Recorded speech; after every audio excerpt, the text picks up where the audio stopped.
When the Son of Man cometh, shall he find faith on the earth? Lord, I believe, help thou mine unbelief. May our testimonies be as deep and as strong as that of Jacob, who, when confronted by one who sought to destroy his faith, declared, I could not be shaken.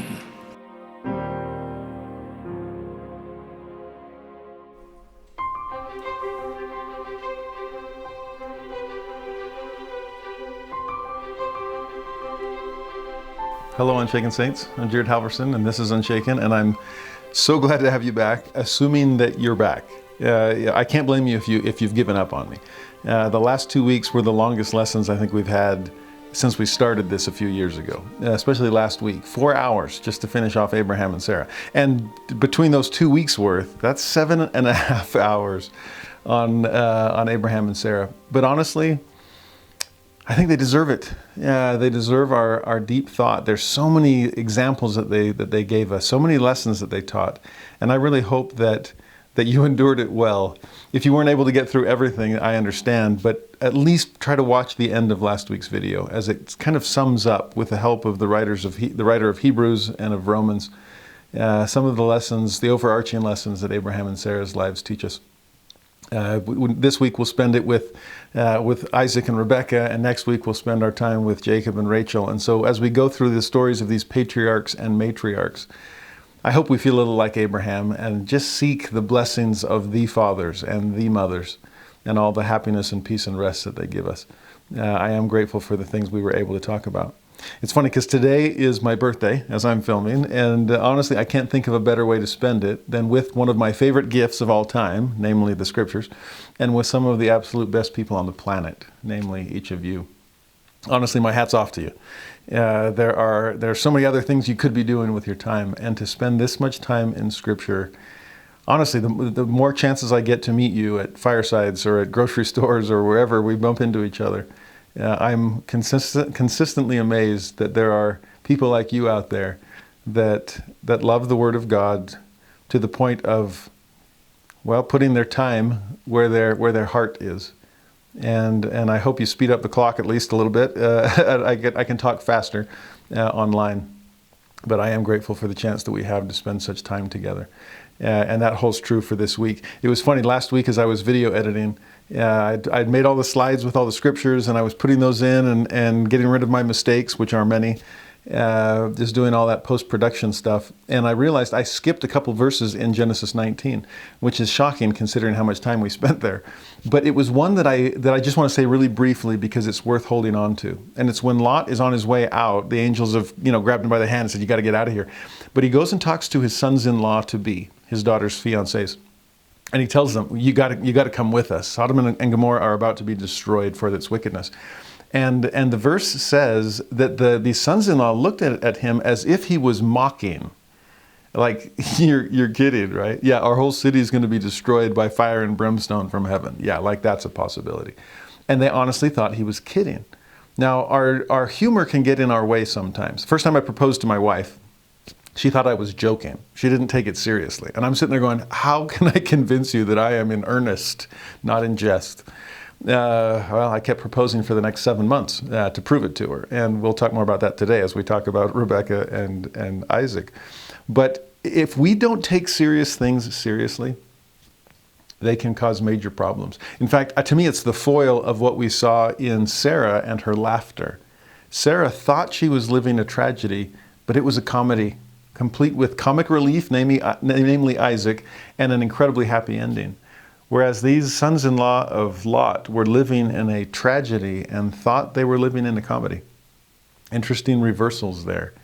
Our sins, and especially the consequences of those sins, if we don't repent, that's not a laughing matter. That is tragic.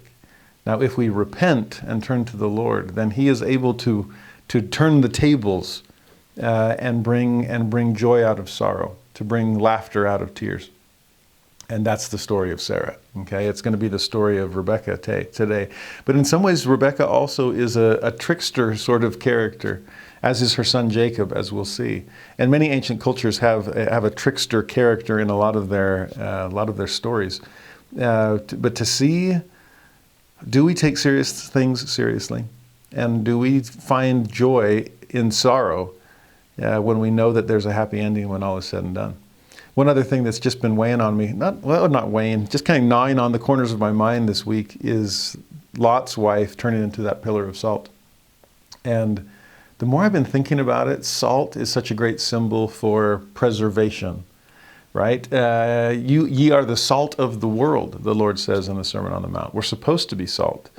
But as I was just pondering last week with Lot, and there not being sufficient righteous in Sodom and Gomorrah, not enough leaven to leaven the lump. Remember we talked about that? And Lot gives unleavened bread because, we can't get the righteousness to rise here. I wondered, and not to say anything negative about Lot's wife because I don't know enough specifically about her to pass judgment and all that was going on in her mind and heart that drove her back toward Sodom. But the pillar of salt as a metaphor, I really wondered that as salt, we're supposed to be sprinkling our entire lives long. That there needs to be a gradual salting of the earth, a gradual flavoring of humanity with the kinds of examples that we can set for them. And if we haven't been spending a lifetime grain by grain leavening the lump or adding the salt of preservation, then no pillar of salt at the end will make a difference. You can't just dump it all in some last second moment hoping that some incredible example will turn the tides. It needs to be a line upon line, precept upon precept, day by day, Zion caught up in process of time, sacrifice by sacrifice through a lifetime of examples with Abraham and Sarah. Not just a one-time, let's dump as much salt in there as we can. I'm grateful for the drop-by-drop approach that we learn with the 10 virgins, for example. And I pray that we can salt the earth day by day, scripture study session by scripture study session. And I pray that that's the case for today as we add a few more grains. Now, we're going to be spending our time, like I said, with Rebekah and Isaac today. Second chapter, so to speak, in the 3 patriarchs and matriarchs. And chapter 24 is a long one, but a powerful one because we get to see the covenant passed on to the next generation. Or specifically, how do we find the other half of this covenant couple? Covenant marriage is so key. We saw that as one of the struggles in Noah's day. Daughters of men and sons of God, or vice versa, daughters of God and sons of men. Are we making covenant couples? Well, chapter 24, verse 1, we'll see how important this is to Abraham in order to pass down the baton to the next generation. So 24, verse 1, Abraham was old, well stricken in age, that same stricken word. And the Lord had blessed Abraham in all things. I hope that when we look back on our lives, we can say something similar. No matter how stricken we get, we can see God's hand has been with me, and he has prospered me throughout my life. Verse 2, Abraham said unto his eldest servant of his house, that ruled over all that he had, put, I pray thee, thy hand under my thigh. Now this sounds really weird. Joseph Smith translation corrects that to hand. So put your hand under my hand, and I will make thee swear by the Lord, the God of heaven and the God of the earth, that thou shalt not take a wife unto my son of the daughters of the Canaanites among whom I dwell, but thou shalt go unto my country and to my kindred, and take a wife unto my son Isaac. So again, from the very beginning of this chapter, we see that as Abraham is looking back at his life, he's also looking forward at the life of his posterity. Remember, seed is the foundational promise of the Abrahamic covenant. And as long as that seed is faithful, then promised land and priesthood power will be passed down through the generations. But like I said, that requires a covenant partner in this. Patriarchal priesthood requires matriarchal priesthood, right? And so to see Abraham found his Sarah, now who's Isaac going to find for himself? Well, Abraham actually turns to his most trusted servant. Remember back in chapter 15 when he's like, God, I'm not sure if it might be a little late for you to bless me with a son, but that's okay. I got your back. Are you going to use Eliezer of Damascus, my steward, as my seed instead? Remember, that's when God says, thanks, Abraham. Don't need your help, though. I got this. Well, Eliezer of Damascus, assuming it's the same person, is the oldest servant. He's the most trusted. He has responsibility for all that Abraham has. And that's amazing to me. Do we trust our marriage to just anyone? Or do we turn to the Lord, who is God's eldest servant, over whom he has placed all authority and power? I love thinking of this steward in terms of a Savior figure who is trying to help me keep my covenants, trying to help me find the connections that I need, the people that I need to meet, and especially the partner that I need to find to be able to perpetuate this covenant. Because honestly, it's one of the most important things that we can do in this life, or one of the most important things we can hold out hope for in the next life, okay? Since that's a promise that can go beyond the veil of death. To understand the importance of covenant marriage, this is exclusivity in pursuit of inclusivity, like we talked about. In thee and in thy seed, there's exclusivity. Shall all the families of the earth be blessed? That's inclusivity. But how do we find our covenant partner? Someone with whom I can be equally yoked, to borrow Paul's phrase, within the covenant. Someone through whom our children can be born within the covenant. To find that kind of an exemplary partner. Someone who can match Isaac in terms of covenant commitment. And that's Rebekah to a T. I have worked with young single adults for most of my career, and marriage is always on the mind, it seems. And often I've noticed that opposites can attract in so many different areas. But spiritually speaking, that's seldom the case. We tend to find someone with whom we can resonate, spiritually speaking. And sadly, I've seen sometimes when that's not the case, and an early married couple one spouse is struggling with the other over spiritual things, and I'm like, did you guys not talk about spiritual things before you got married? It's like, it never really came up. I'm like, yikes, that's a problem. It needs to come up. It needs to be something that we focus on, since marriage is not for this life only. It's meant to be eternal. And so notice how Abraham trusts his servant and what this servant does to find Isaac's covenant companion. Verse 5, the servant said unto him, peradventure the woman will not be willing to follow me unto this land. Must I needs bring thy son again unto the land from whence thou camest? So here you have Abraham's servant concerned about the other possibilities. I know you have faith here, Abraham, but I'm the one that has to do the work. And so what happens if it doesn't work? What if I can't find somebody that's willing to come back? Should I bring Isaac with me the second trip? Maybe he's more convincing than, a young man ready to be married might be more convincing than an old man that's just your servant. But more than just addressing the different contingencies that are out there, I do love the way he puts that. What if the woman is not willing to follow me? Because he recognizes already that her agency is going to come into play. That this might be an arranged marriage, but it's not a forced marriage. And so what do I do if she says no? I hope that we understand just how important the other person's agency is in marriage. I hope that we take that in terms of if the other person exercises their agency poorly. I hope you realize that that's not on you. If your spouse has made decisions that might stand in the way of a covenant connection, that's their decision and it isn't yours, and you won't be held responsible for it. Also, when entering a marriage, realize that it's not that my agency can't trump the agency of the other person.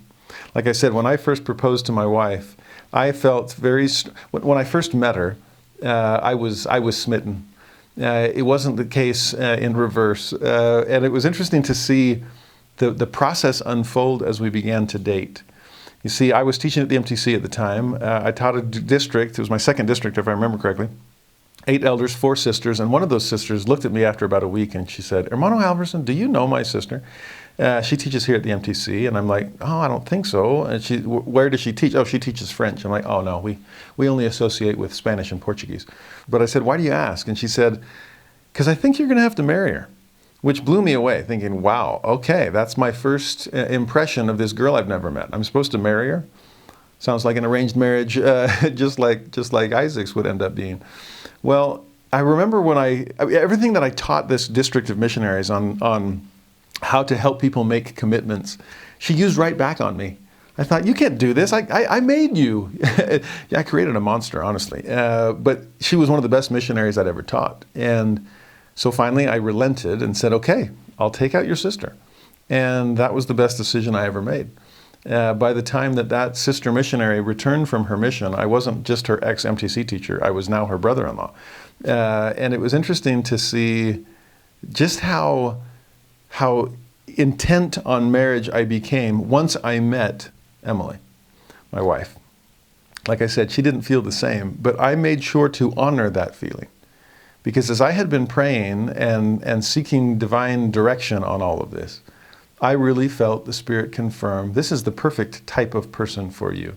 Would you be happy if you married Emily? Oh, you better believe you would. But that doesn't mean 2 revelations for the price of 1. And I understood that, and I made sure that Emily understood that as well.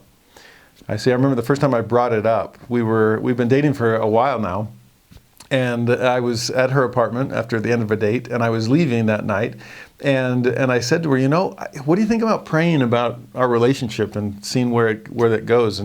And ironically, she said, oh, I don't want to pray about it. And I'm like, what? Why would you not want to pray about us? And she said, well, because God's probably going to say no, and as soon as I know it's wrong, then I have to break up with you, and I like you. I wasn't sure how to take that. I'm like, is that good news? You don't want to break up with me? That's good. But bad news? You don't think God wants us to be married? Yikes. Well, I was getting up to leave, and as I grabbed the doorknob and was on my way out, I said, well, you're right. He might say no. But wouldn't it be better to know now than later when it would only be harder to break up? And then with like 1 foot out the door, I turned back and said, and you never know. God might tell you what he told me. And then I smiled as the blood drained from her face. She's like, she realized what I just hinted at. She's like, whoa, wait, we need to talk, don't we? I'm like, uh-huh. And so I left and left her stewing on that. But the next day, as we came back together, just to explain to her the experiences that I had been having and to clarify very seriously that my revelation does not count as your revelation, nor does it obligate you to honor my revelation, because I have no stewardship for you. I have no responsibility. My revelation, it cannot be 2 revelations for the price of 1. Maybe you're the perfect person for me, and I'm not the perfect person for you. Maybe I'd be really happy with you, and you wouldn't be really happy with me. And so, if you got a no from God, it would break my heart, but it wouldn't break my faith. It would be devastating, but it wouldn't be a doctrinal dilemma, because I understand that God could tell you no, and he could tell me yes. And like I said, emotionally, I'd be shambled by that, but spiritually speaking, that would be okay. You just need to find out for yourself. And I love the thought on Eliezer's part. What if she's not willing to follow? I understand she is an agent, not an object. And we have to understand that, not just in courtship and proposing, but throughout our marriage. This is not someone that just happens to be, my object. This is an independent agent that has chosen to yoke themselves with you. And we need to respect that and honor that. Now, verse 6, Abraham responds to that question. He says to his steward, beware that thou bring not my son thither again. In other words, no. If you come home empty-handed, that's one thing, but do not bring my son back there. This is our promised land, and we need to stay. And I know what it's like to be raised among idols and idolatry, and I don't want my son to have to make those difficult decisions. So keep him here. There is something to be said. Like I said, opposites can attract in a lot of different ways. And if you end up marrying someone that is dissimilar to you, spiritually speaking, the question becomes, who will change? You or your partner? And I think it's wise of Abraham to see, no, if my son is on this high spiritual level, and you have to find someone out in the world on an equally high spiritual level. If she won't come, don't bring, because she's in this environment, for example, on a low spiritual level, don't bring my son down to that level just to be able to find a partner, because it wouldn't be a covenant companion then. There's something to be said for maintaining your high standards, even if it takes you longer to find that blessing. It will be within the confines of covenant. Don't worry, okay? Keep shooing away the birds of prey and keep progressing down the path. It's not on the sides, it's just further ahead. Keep on progressing. But whatever you do, don't move in their direction. Don't go downhill to find a spouse. Trust that God will continue to raise and lift people. Go out and raise and lift people yourself. But make sure they're on your same spiritual level and that it's a high one, a covenant one. Well, verse 7, Abraham continues his counsel here. The Lord God of heaven, which took me from my father's house. So he removed me from those kinds of influences. I don't want you to just bring Isaac back into them. Who took me from my father's house and from the land of my kindred. So again, we're only moving forward. We're not going back. Which spake unto me, and that sware unto me, saying, unto thy seed will I give this land. So again, we're trying to connect posterity and promised land here. He shall send his angel before thee, and thou shalt take a wife unto my son from thence. This is that cloud of smoke. This is that pillar of fire that walked between the cut covenant that Abraham had laid out. Follow him, as I've been trying to do. I followed him out of my ancestral homeland to this promised land. I followed him away from my fathers toward the blessings of the fathers. And that same God will send his angel to guide your steps as well. Trust him on that. And that's exactly what this servant will do. And then Abraham repeats himself, verse 8. And if the woman will not be willing to follow thee, again, she's an agent, not an object, then thou shalt be clear from this my oath. Only bring not my son thither again. Helpful for this steward to realize he's only responsible for his actions, not the other person's reactions. We invite, and then we honor agency. That's the key in missionary work. It's the key in parenting. It's the key in interpersonal relations. It's definitely the key in marriage. So do your part, steward, and we'll trust the other person to decide to do theirs. So verse 9, the servant was okay with all of that. He puts his hand under the thigh, JST, hand, under the hand of Abraham his master, and swear to him concerning that matter. And then it's time to go fulfill this mission. Verse 10, the servant took 10 camels of the camels of his master and departed, for all the goods of his master were in his hand. And he arose and went to Mesopotamia unto the city of Nahor. Now, if you're about my age or older, perhaps you were raised on Johnny Lingo, just like I was. And Johnny Lingo is famous for finding Mahana and realizing that she is an 8-cow woman.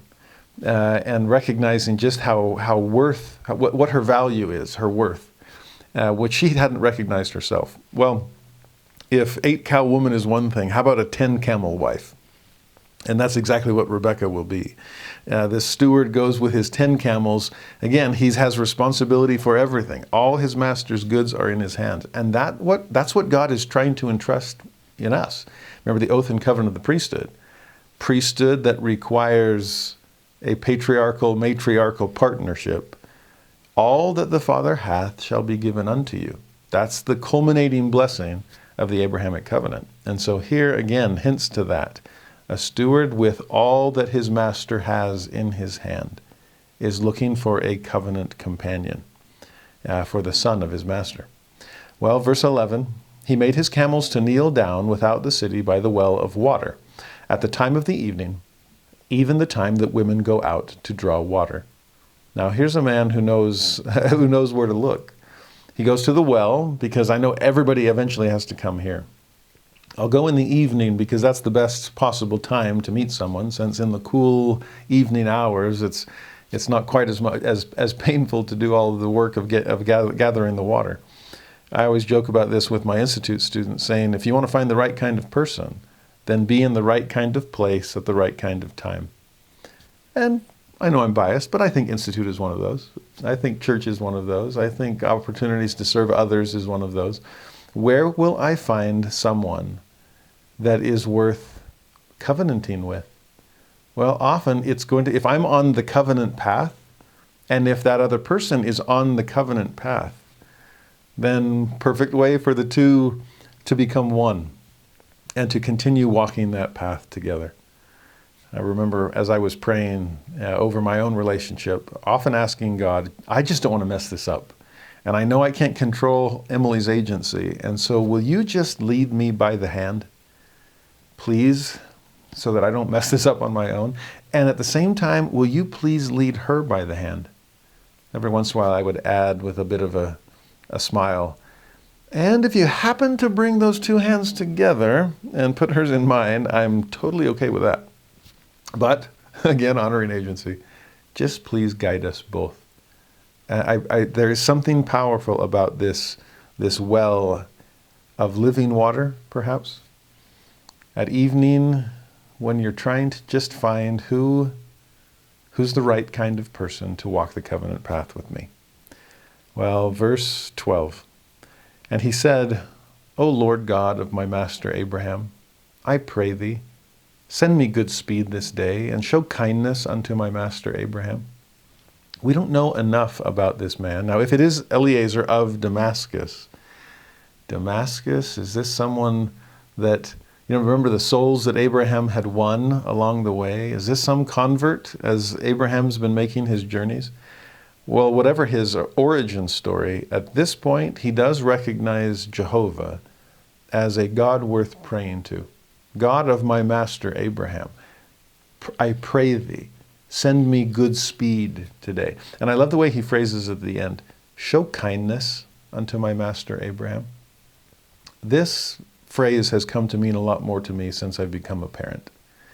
And as I look at my children, those little humans that have a piece of my heart within them to do with as they please, I look at their friends with such gratitude. And those that hurt my children, it can't help but hurt me too. When I see someone, especially when my children were new as we moved to Utah, for example, or they're new in an area, and I just come to meet people that show them kindness or love, I am so grateful for that, because that is a kindness that God has shown to me because he knows that I love those children of mine.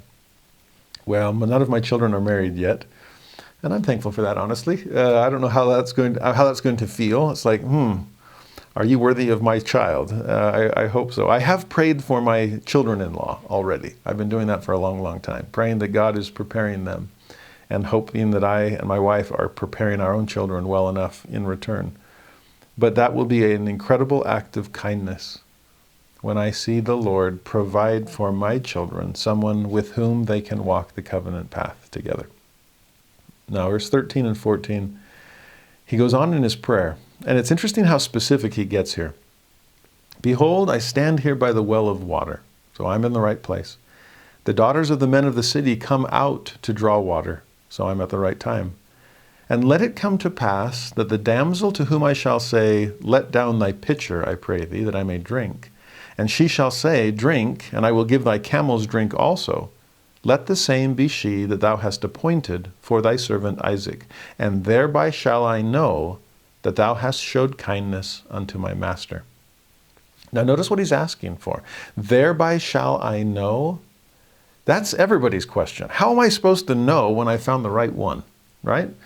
That is the question. And in his case, well, how about this, Heavenly Father? I'm here, right place, right time, and when these women come to draw water from the well, I will ask them if I can have a drink. Now, laws of hospitality would suggest that every one of them is going to give me some, okay?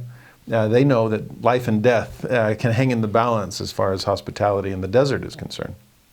But above and beyond that, if she offers not only to give me drink, but to give my camels drink, please let that be the way by which I'll know that this is the right one, the one you've chosen for Isaac. Now, some would call this sign-seeking.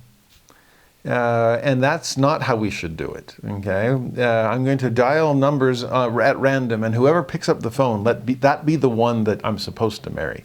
Good luck with that, okay? Is it sign-seeking, though, on this steward's part? Or rather, instead of seeking signs, is he seeking attributes? is he's saying the covenant is all about sacrifice and service to others. If there was anything I learned from my master Abraham and Sarah, it was that. They were constantly being big enough to be small.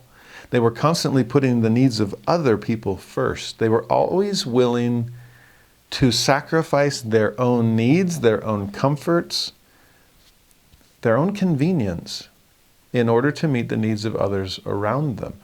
Now, if this wife-to-be of Isaac is going to step into that same kind of covenant, they're going to need to have the same kind of attributes.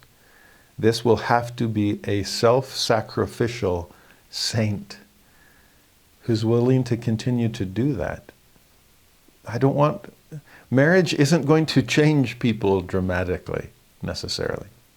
And so I need to find someone who's already willing to live that way without the added expectation of, well, you married into the family business, you have to be living into it yourself. No. Let her be part of the family business even before she's part of the family. And if I can see someone like that, wow, those kinds of attributes are exactly what Isaac will need. So with that prayer in mind, he moves forward with his plan. And in verse 15, it came to pass, before he had done speaking. How's that for immediately honoring his prayer of faith? That behold, Rebekah came out, who was born to Bethuel, son of Milcah, the wife of Nahor, Abraham's brother, with her pitcher upon her shoulder. Now, of course, Abraham's servant doesn't know any of that genealogy, but we do. And what do we know? Whoa, talk about a match made in heaven. This is the same family tree. This really is the family business. She might not know fully about it yet, but she's a part. Because if Isaac is Abraham's son, Rebekah is Nahor's granddaughter. And Abraham and Nahor are brothers. Okay, so this is close. This is amazing. And the blessing comes right after Abraham's servant prays for it. Now, the word Rebekah, we know her name now. The Abraham's servant still doesn't. Rebekah comes from a Hebrew verb meaning to tie up. Some have considered her name meaning something like a knotted cord. Well, that's an interesting thing to name your child. But it can denote something captivating, something that ties you up, right? And she will be a truly captivating character in this story. As soon as Eliezer, Abraham's servant, sees what she does here, he's captivated. Like, this is perfect. Another possible connotation of her name is this idea of a snare. And we'll see as she deals with her sons, Jacob and Esau, later on in today's lesson, some ensnaring going on as well. But also this idea of captivating, of tying up. It can be a matter of binding something. And to be bound within the covenant is exactly what she will be and want to be. Now, verse 16, as we begin to come to know Rebekah. The damsel was very fair to look upon, a virgin, neither had any man known her. And she went down to the well and filled her pitcher and came up. Now there again is a Joseph Smith translation correction there. Instead of it being just, neither had any man known her, which would simply be a repetition of the statement that she was a virgin, so she's chaste, virtuous. Joseph changes it to, neither had any man known the like unto her. And that to me is so much more powerful. It's not just that she is pure, but she's like no one I've ever met before. This is someone that there's no one quite like Rebekah, and we'll come to see that. In fact, in my own experience, when I came to know Emily, my wife, I could say the same. I had never known the like unto her. In fact, when we were dating, and it took a long time, I proposed for 7 months before she finally relented. Okay, so persistence, my friends, it pays off. But I guess I'm an acquired taste.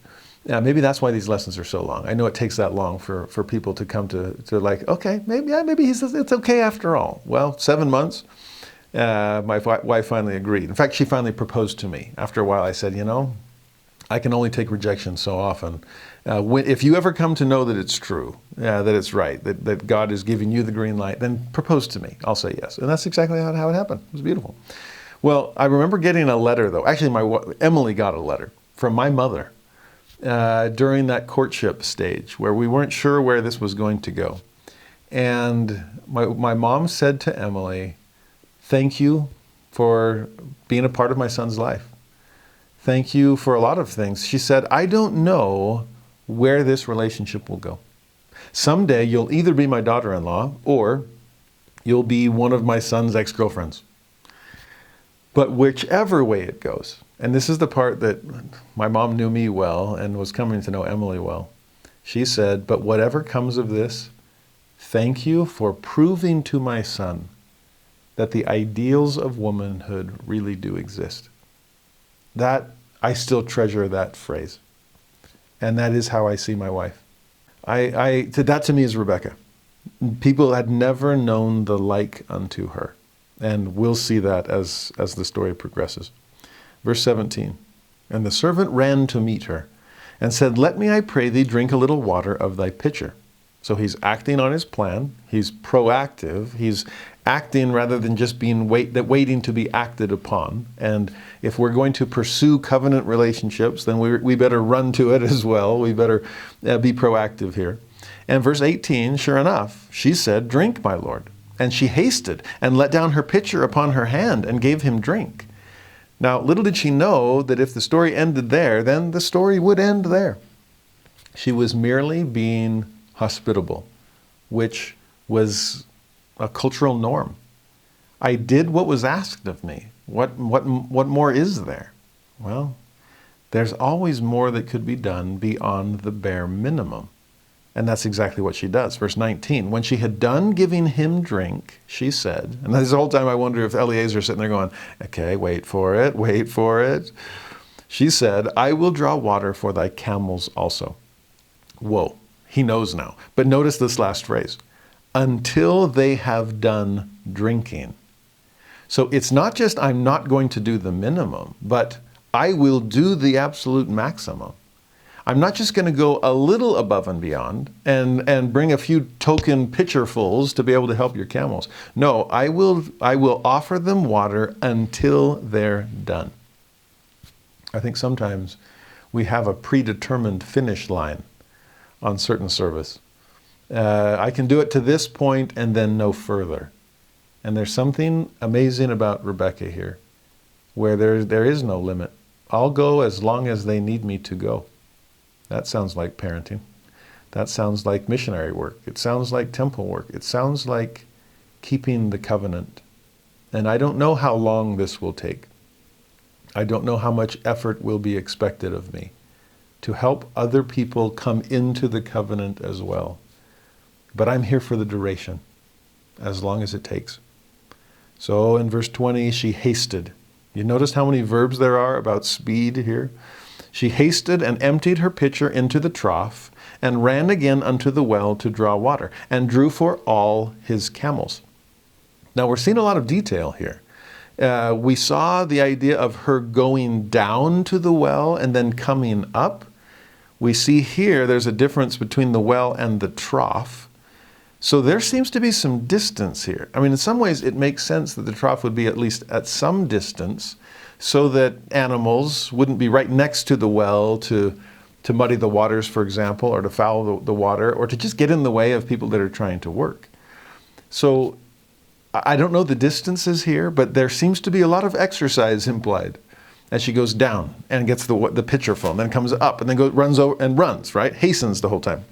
Runs to the trough and then runs back to the well. It goes down and then fills it and back up and then runs and back down and up. And how long?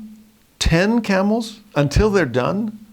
Now, I had some fun online trying to figure out how much a camel could drink. And I'm still confused because the estimates ranged widely.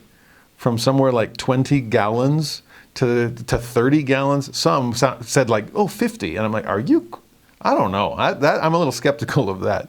But even if we go conservative and on the low end of the scale, 20 gallons worth after these camels have walked all the way from Hebron, where Abraham lives, all the way to Haran, in North Mesopotamia.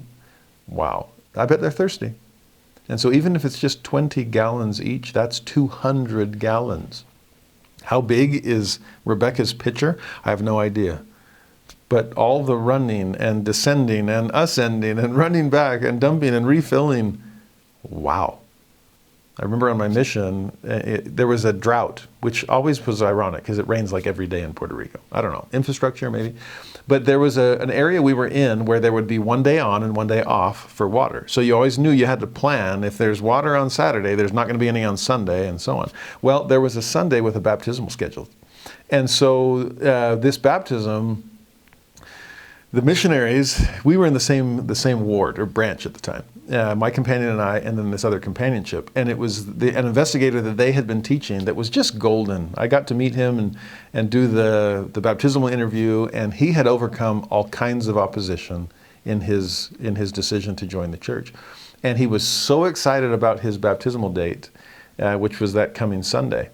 Now, that was one of those weeks where it was Saturday on and Sunday off for water. And so the missionaries wisely went to the chapel on Saturday and filled the font. And it'll stay there, just sit there overnight, and we'll have a full font for the morning. Well, they showed up to church on Sunday morning, we all did, and went to go double check, and there had been a leak in the plug. And so that overnight, all of the water had drained out of the baptismal font. And we were devastated. The investigator was devastated.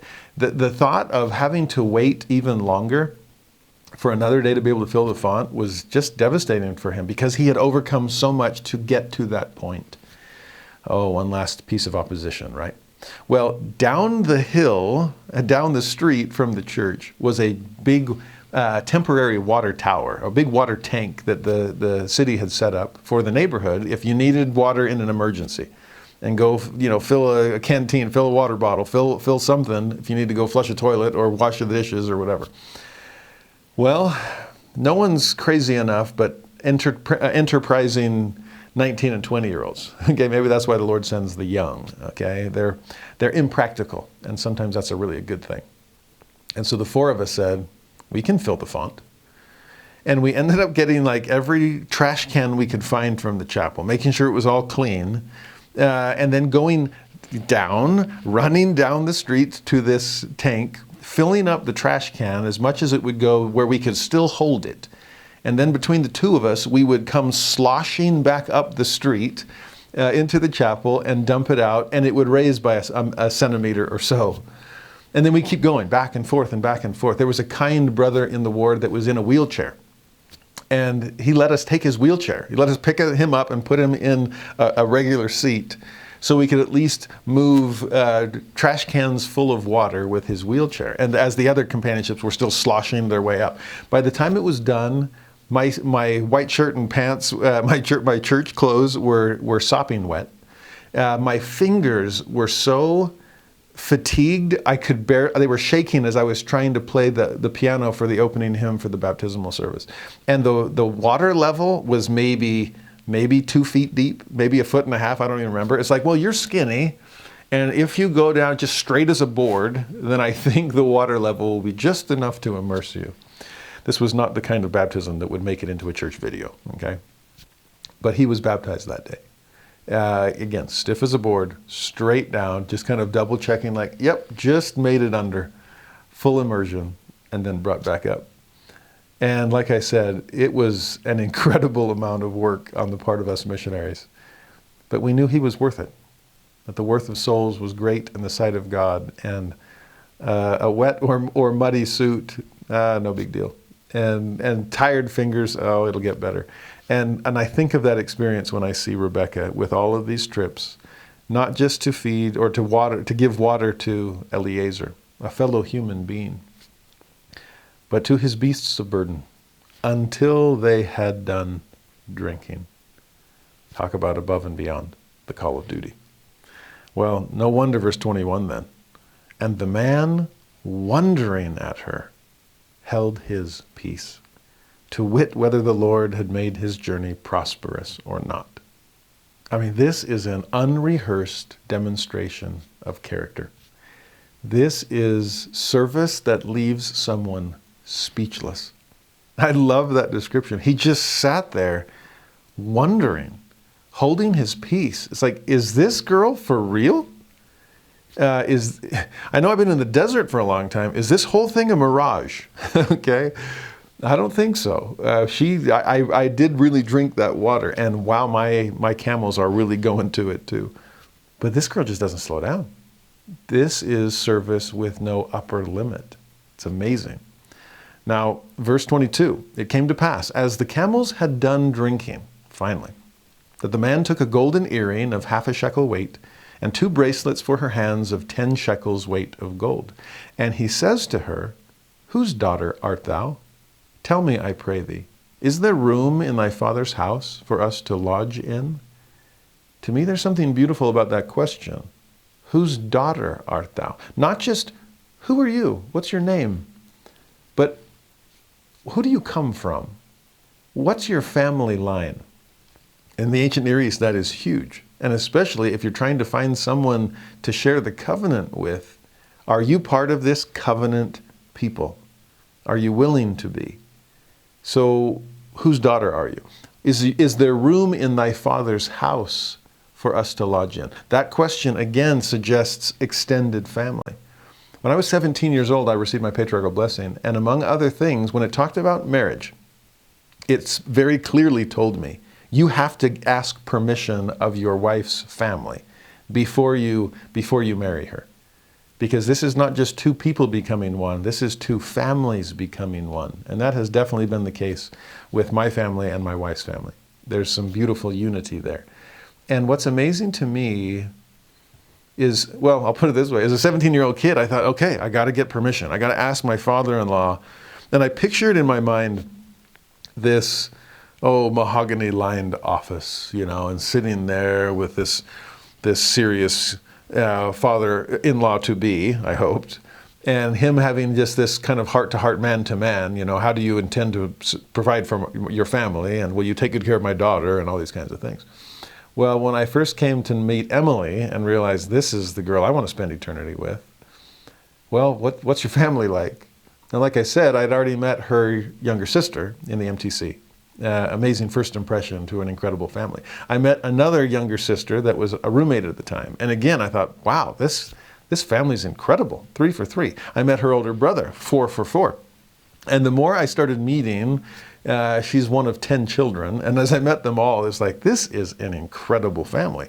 Whose daughter art thou? I got to meet this set of parents that have raised such incredible kids. Is there room in your father's house for me?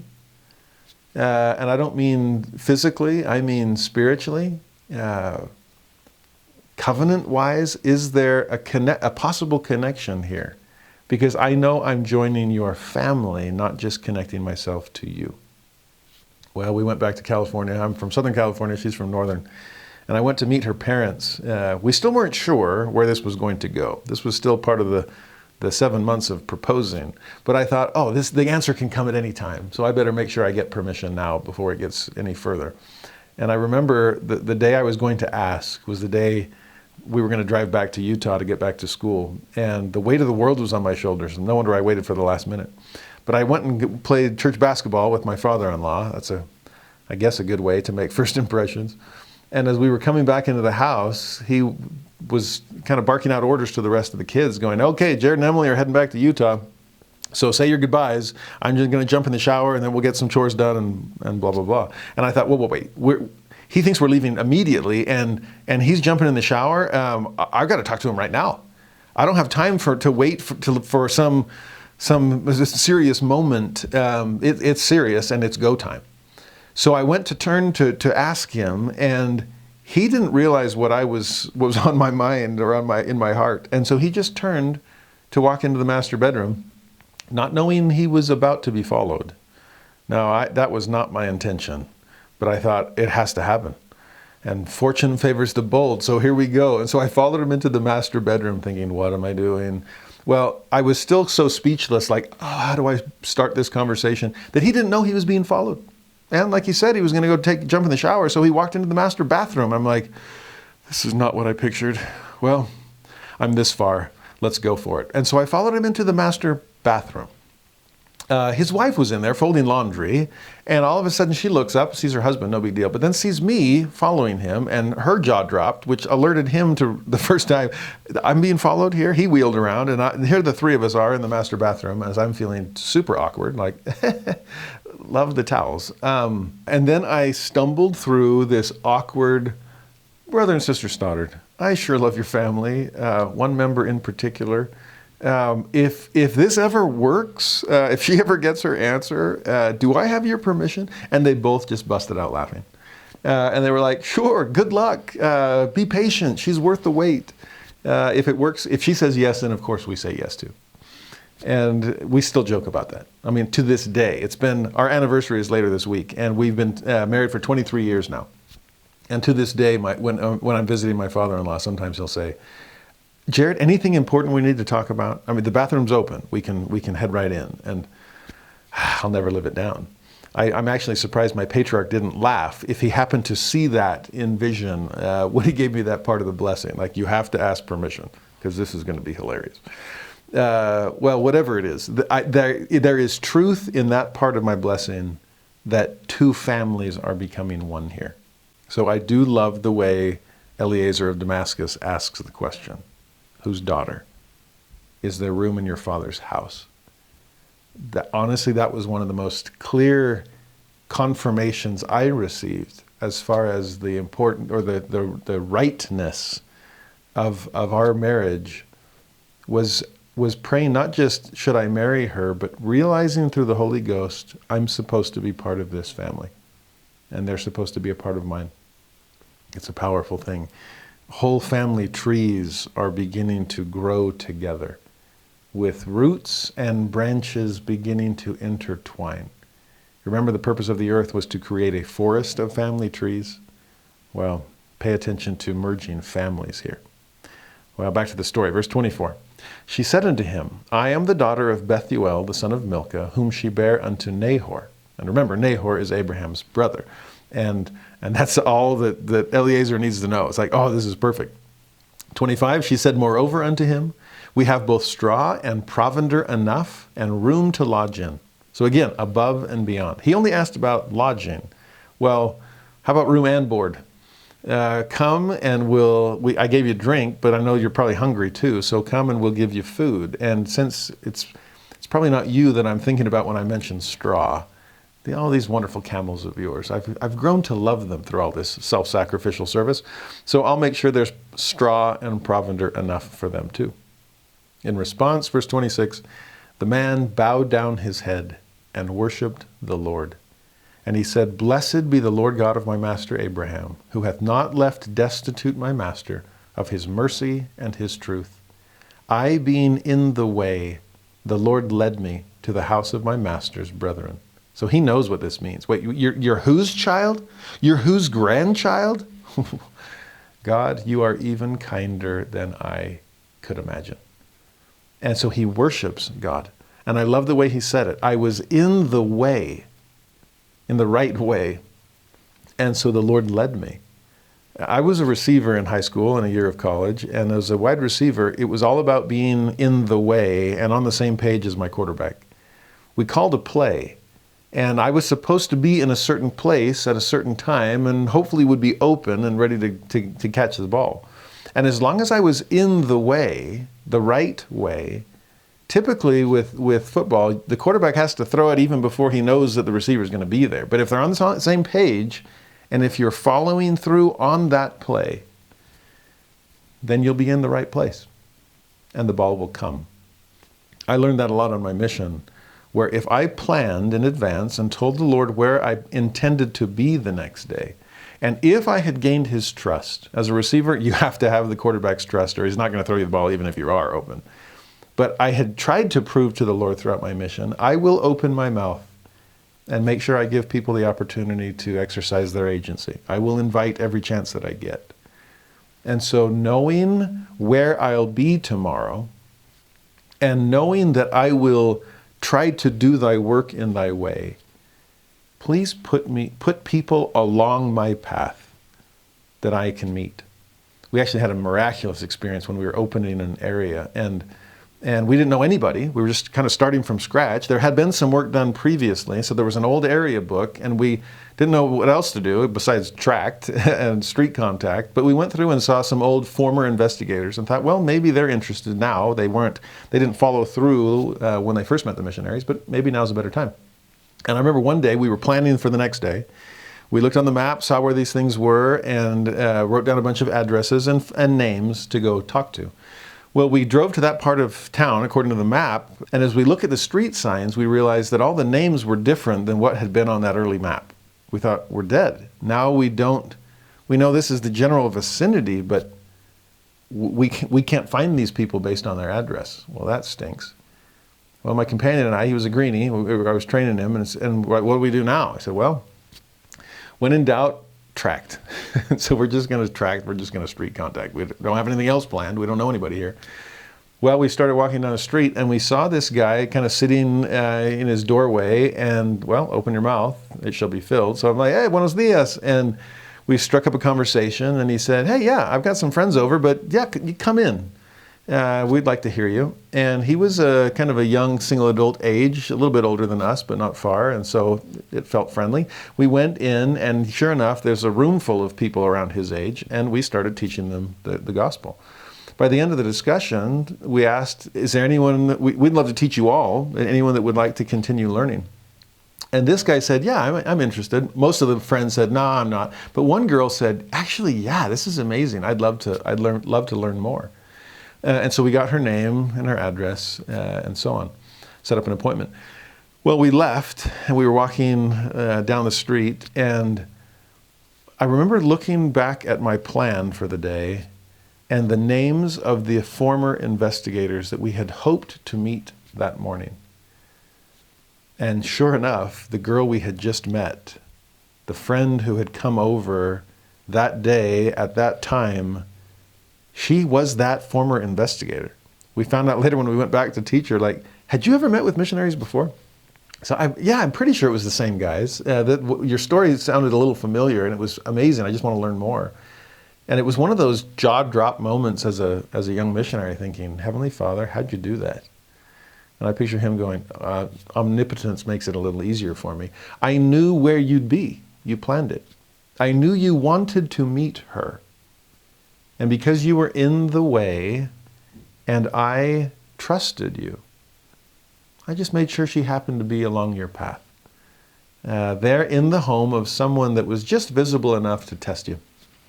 Will you speak to them? Thank you for passing that test.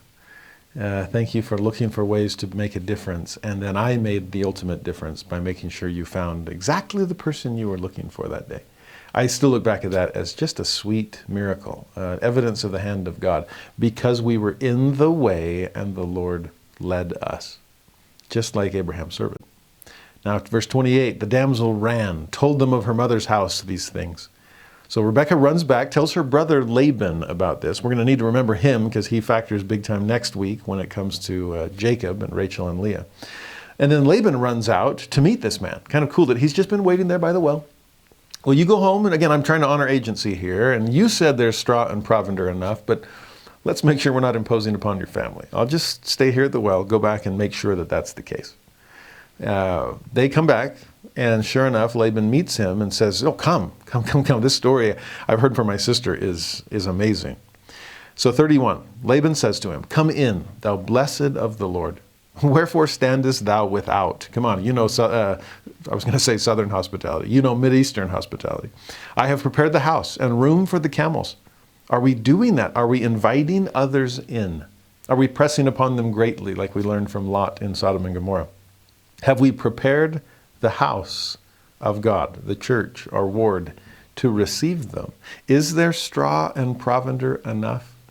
I hope so. Verse 32, and the man came into the house, and he ungirded his camels, and gave straw and provender for the camels, and water to wash his feet, and the men's feet that were with him. There's a lot of he's and hims and his's in there. It's hard to see the antecedent of those pronouns. Are we talking about Laban, or are we talking about Abraham's servant? And it seems like the man came into the house, there's Abraham's servant, And he, Laban, ungirded Abraham's servants' camels and gave straw and provender for the camels. Again, he's the one that owns it, right? It's his house. And water to wash his feet. So again, it seems like this is Laban now serving Abraham's servant and the men's feet that were with him. So it sounds like Laban is similar to Rebekah in terms of just trying to go above and beyond and make sure that we're caring for people's needs. Verse 33, and there was set meat before him to eat, before Abraham's servant, that is. But he said, I will not eat until I have told mine errand. And so Laban says, speak on. In a way, this reminds me of Jacob's well, where Jesus is there with a Samaritan woman and he's thirsty, and so let down your pitcher and give me to drink.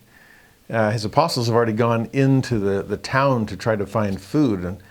And when they come back with the food, remember what Jesus says? Oh, I have meat to eat that ye know not of.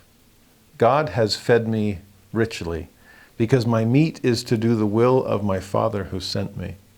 And rather than eat your literal food, I will feast upon God's spiritual food and do his work in his way. And that's exactly what Abraham's servant is doing. I am hungry, believe me. But I'm more hungry to do my master's will. And so I'm not going to eat until I have performed my mission.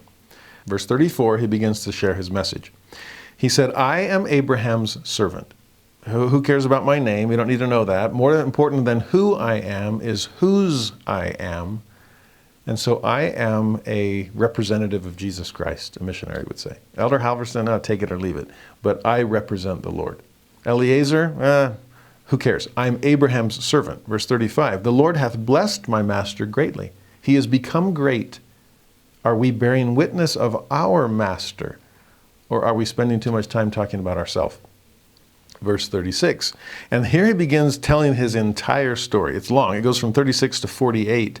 And if we've already read the beginning of this chapter, there's so much repetition here. I'm not going to repeat it all. But what I love about it is it's so true to the account that we've just read that here is this servant giving a faithful narrative, bearing a true testimony. This is the experience that I've had. This is what I came seeking. This is what I prayed for at the well. Your daughter came or your sister both came and blew me away because it was exactly what I asked for. Not the sign, but the attributes. And talk about a great soul being able to marry into a great family. It blows me away. Now, in comparing the actual events as they're transpiring to Eliezer's description of those events, like I said, it's incredibly parallel, but there are just a couple of differences that I think are worth pointing out. For example, when he refers to Abraham first commissioning him with this, back in verse 7, Abraham had said to him, the Lord God of heaven, which took me from my father's house and from the land of my kindred, he shall send his angel before thee. We saw that already. Now when he's explaining this story to Rebekah's family, he says, Abraham told me, the Lord, before whom I walk, will send his angel before thee. So it's the same idea of the angel will lead the way and God will send him. But the way he describes it, I love this second memory. The Lord before whom I walk. The way we saw it first was the Lord that took me from my father's house. So all of those upheavals, all those times he was uprooted and moved forward, that was just walking before the Lord. That was him, the pillar of fire and cloud of smoke, passing through that covenant path, and me just going hand in hand along with him. Are we walking before God? In fact, some other translations of that phrase from other Bible versions, the NIV says, before whom I have walked faithfully. The New Living Translation, in whose presence I have lived. The Contemporary English Version, I have always obeyed the Lord. Or the International Standard Version, the Lord who is with me wherever I go. Those are beautiful phrases to describe the covenant relationship between God and Abraham. But now that he has given this faithful narrative, now that he's borne a true and complete testimony, verse 49, he says, now if ye will deal kindly and truly with my master, tell me, and if not, tell me, that I may turn to the right hand or to the left. Now, again, I'm amazed by Abraham's servant. He goes immediately. He runs. He hastens. He's praying for God's direction. He's trying to make sure he's being led by God in the right way. No wonder Abraham trusted him with all that was in his hand. In fact, no wonder that Abraham had suggested him to God as a worthy replacement and a possible heir for the Abrahamic covenant if he never ends up having seed, literal seed of his own body. This Eliezer of Damascus is an incredible figure. And in fact, in some ways, I'm even more impressed that he would be so serious about finding Isaac a covenant companion, since in some ways Isaac took his place. You mean I had the chance to be Abraham's heir instead of simply his servant till this punk kid was born? I remember Ishmael's feelings and mocking the toddler Isaac. Well, not Eliezer of Damascus. I will forever do my master's work as his servant. I don't need to be his heir. Well, I think if we'll similarly serve the Lord, we'll become his heir, not because that's what we were seeking, but because that's what he offers us all. I'm amazed that he, like his master, Eliezer was big enough to be small. Put someone else first, and he does. But notice again the way he puts that phrase in 49.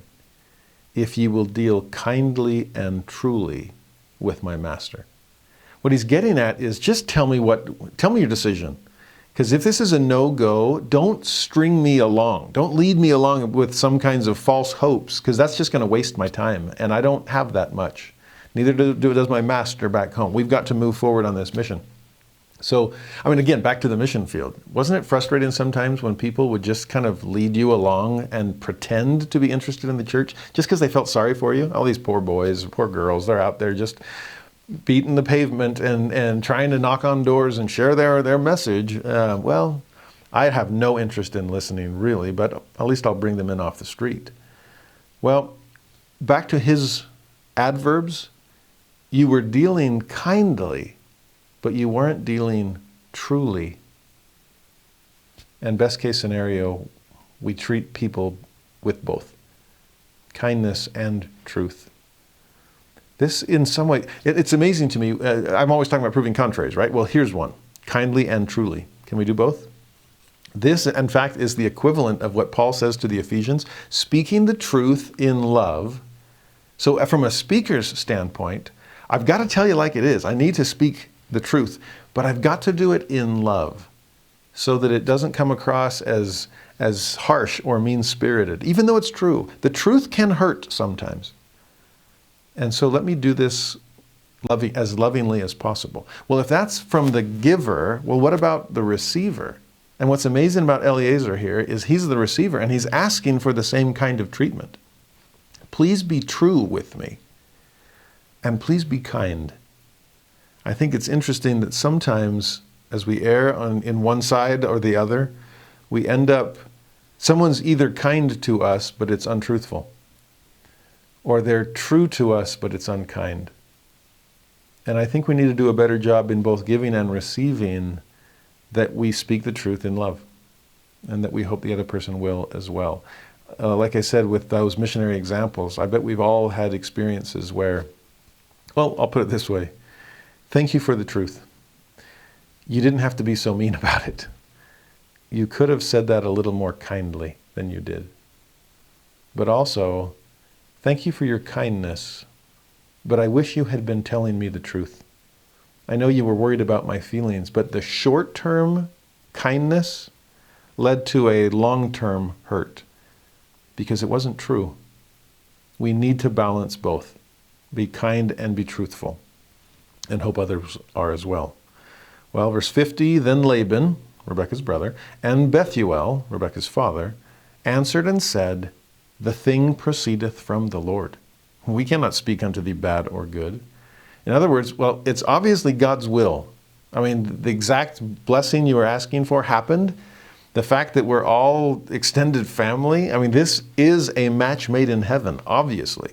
And so it's not up to us to say yes or no. It's like basically don't even have any choice in the matter. At least that's a way that some translators have approached that verse. I also wonder, though, if there's something else we can gather from that. It's this thing, this specific coming together, it proceeds from the Lord.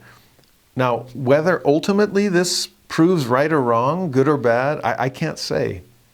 Now, in their case, it was more of the, well, obviously this is right, so we're going to go forward, because that's what they say in the next verse, in 51. Behold, Rebekah is before thee, take her and go, let her be thy master's son's wife, as the Lord hath spoken. So obviously this is the right thing. But in our own experience, I wonder about that other possibility. I know God is in this thing, this moment, but how will it turn out? I don't know. Will it ultimately prove right, or will it ultimately prove wrong? I'm not sure. And like I said, that's how I approached Emily when I first started proposing. I know God is in this relationship, in our friendship, in what we're learning about each other and about ourselves. I don't know if this is going to lead to marriage or not. Like I said, you're the perfect kind of person for me. Maybe I'm not the perfect kind of person for you. I can't say yes or no, or good or bad here. But I know right now it's good, and that I'm doing what the Lord would have me do. And if he leads me in a different direction later, or if he leads you in a different direction later, then I'll keep trusting him. I'll still try to be in the way. I'll still go hand in hand. But right now I know I'm where I'm supposed to be. As I talk with young people, and not just young, I think sometimes we have a spiritual experience and we are so grateful for it, but we might misinterpret its ultimate outcome. We can rest assured that God is with us right here, that this thing proceedeth from the Lord. But what will the ultimate result of it be? I don't know. Let me give you one example that might make this a little more concrete. I've said this before. When my wife and I were first married, we wanted to have children immediately. Because like I said, it took me so long to convince her I was worth marrying that we didn't want to wait on children. But God had a different plan. And we, month after month, still no children. And like I've said before, my wife was Relief Society president in a married student ward where everybody was having kids left and right except us. And that was hard for her. Until this one day where she was praying about it, as she always did. She was worrying about it, as she often did. She was just hoping, and against hope believed in hope, and was praying for that miracle to come. And she said she felt this overwhelming, the Lord just embraced her. The Spirit filled her and just reassured her that all would be well. It was such a powerful experience for her that she just knew, this is our month. We're going to be pregnant. I know it. I just felt such a peace, such a reassurance. I'm expecting. Well, within a few days, it became painfully obvious that she wasn't.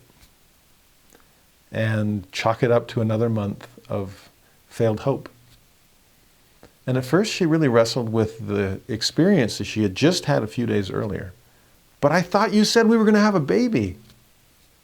And I pictured the Lord saying, well, you will eventually.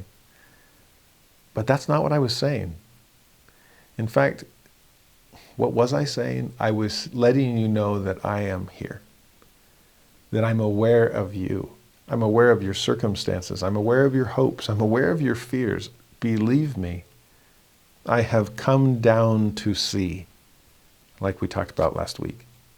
And in my perfect empathy and my perfect understanding, and in my perfect knowledge of what was about to come just a few days later, I needed you to know in advance that I am here with you. I needed to fill you with reassurance, not because your prayer was about to become reality, but because your prayer was about to be answered not in the way you had hoped. And instead of you shaking your fist heavenward, I needed you to know that I'm here and always have been and always will be. Like I said, I think sometimes we mistake I'm here for this is all going to work out just the way I expected. And sometimes we're setting ourselves up for heartbreak when we take a spiritual experience and jump to conclusions that weren't necessarily implied by the experience itself. I hope that makes sense. Can we say, this thing proceedeth from the Lord? And I'm just going to keep following him. And I don't know where it will eventually go. But right now I know I'm in his hand. And that's a good place to be. It's the best place to be. Verse 52 then. It came to pass that when Abraham's servant heard their words, and again, it was, go, take her, go. We know God's in this. He worshiped the Lord, bowing himself to the earth. He gave God thanks first, and then he proceeds to give Rebekah's family riches. 53, the servant brought forth jewels of silver, jewels of gold, raiment, gave them to Rebekah. He gave also to her brother and to her mother precious things. He gives before he takes. What can I contribute to your family? Since these two families are now becoming one. Verse 54 then, and they did eat and drink, he and the men that were with him, and tarried all night. And they rose up in the morning, and he said, send me away unto my master. Notice in that verse, he finally has a chance to eat. I've performed my mission, and it's been a successful one. So yeah, bring out the food. I'm starving. Okay.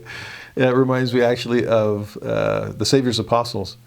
It said in the New Testament accounts that Christ was so busy, always surrounded by people needing to be taught and blessed and healed, that the apostles were so busy they couldn't even find time to eat.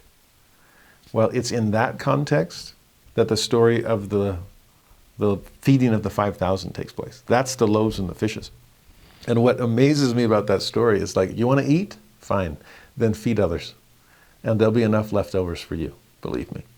I think there's something to that. And so Abraham's servant finally eats only after performing his master's work. And then as soon as the next morning comes, it's send me to my master. I ran here, I got to run home. I know there is more of my master's work yet to be done. Verse 55, her brother and her mother said, let the damsel abide with us a few days, at least 10.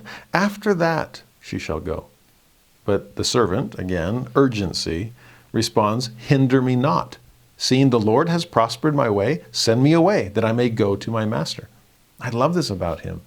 No, the work is on to my next mission. It's time to get up and keep going. I need to return and report and then find out what my next set of marching orders is. So don't hold this back.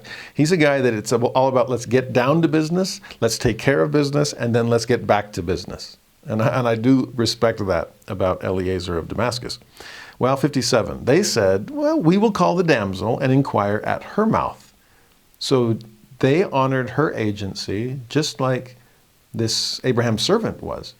That is something we need to hold on to when we talk about Rebekah. We'll see more of this later on. She is, like we said, she is an agent, not an object. And that's important to realize in a time period and a culture where we just assume that patriarchy demeans woman to the place of objectification. But I love how this servant doesn't objectify her. The family doesn't objectify her. Let's honor her agency and inquire at her mouth. So they do.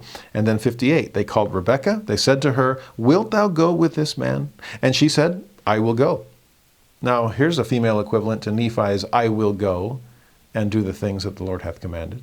And what's amazing about her family's like, how about 10 days? She's probably going to need that long to gather her things or to make up her mind. You're a perfect stranger, basically. And she's never laid eyes on Isaac. No, her indecision doesn't even last an entire verse, which suggests there's no indecision here. Let's ask her. Okay, I'm good. I'm going. And there's, to me, this same sense of decisiveness, of courage to step forward into the unknown, which is what had defined Abraham and Sarah with all of their, I will go, I will leave, I will follow the Lord's commands. Talk about a perfect match for this family. Rebekah is able to make momentous decisions, pursue her destiny without having to think and rethink every potential contingency.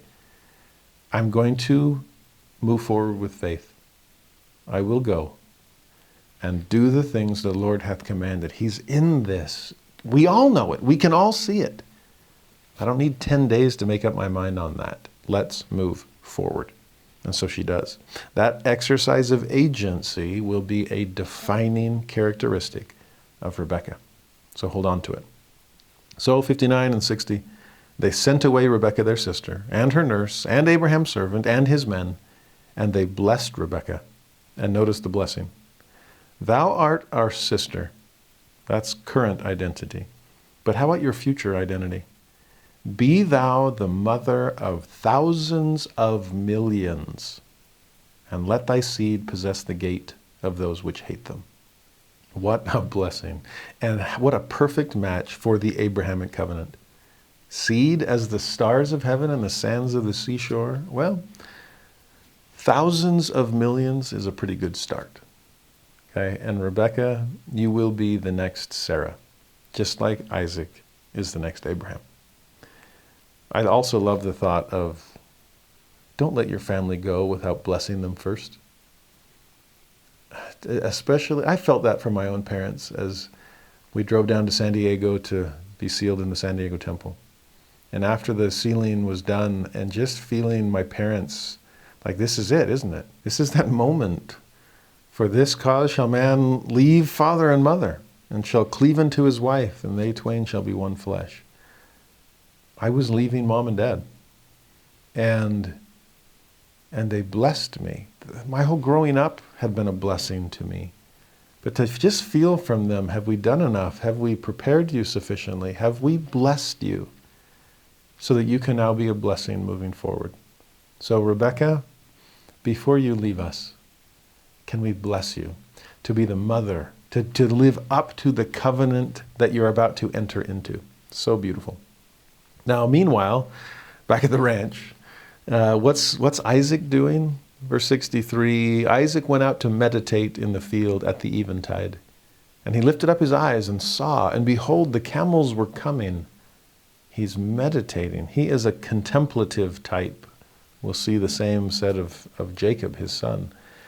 But meditating, maybe thinking about the covenant and who am I about to connect with in this covenant. Is it my spiritual match? Can we be equally yoked? All these things are on his mind, and he sees the camel train coming. 64 then, and Rebekah lifted up her eyes. And when she saw Isaac, she lighted off the camel. She dismounted. For she had said unto the servant, What man is this that walketh in the field to meet us? And the servant had said, It is my master. Therefore Rebekah took a veil and covered herself, which suggests she didn't have it on before. There seems to be a pragmatic side to Rebekah. Long journey on a camel train. Yeah, I think I'll take the veil off so I can breathe. Okay? But who's that off in the distance? Oh, that's your husband-to-be. Oh, well, time to cover up. And approach him with the decorum and the modesty, the respectful distance that dignity demands. I see both of those in her, and I love her for it. Then 66, the servant told Isaac all things that he had done. So here's return and report. Here again is give a faithful witness, bear a full testimony. And he's doing that to Isaac, just like he would have done to Abraham. We are seeing the responsibility shift to the next generation. Sure enough, 67, Isaac brought her into his mother Sarah's tent, and took Rebekah, and she became his wife, and he loved her. And Isaac was comforted after his mother's death. There again, I see a little glimpse into Isaac's personality. Of the three generations, Abraham, Isaac, Jacob, it's Isaac we know the least about. But if he's out meditating at eventide, if he was mourning, just devastated over his mother's passing, if he is finally comforted after his mother's death because his wife has come to take that place within his heart, he does seem to be a very sensitive soul. Contemplative, close to his mother, not quite the wild man his brother Ishmael was described as.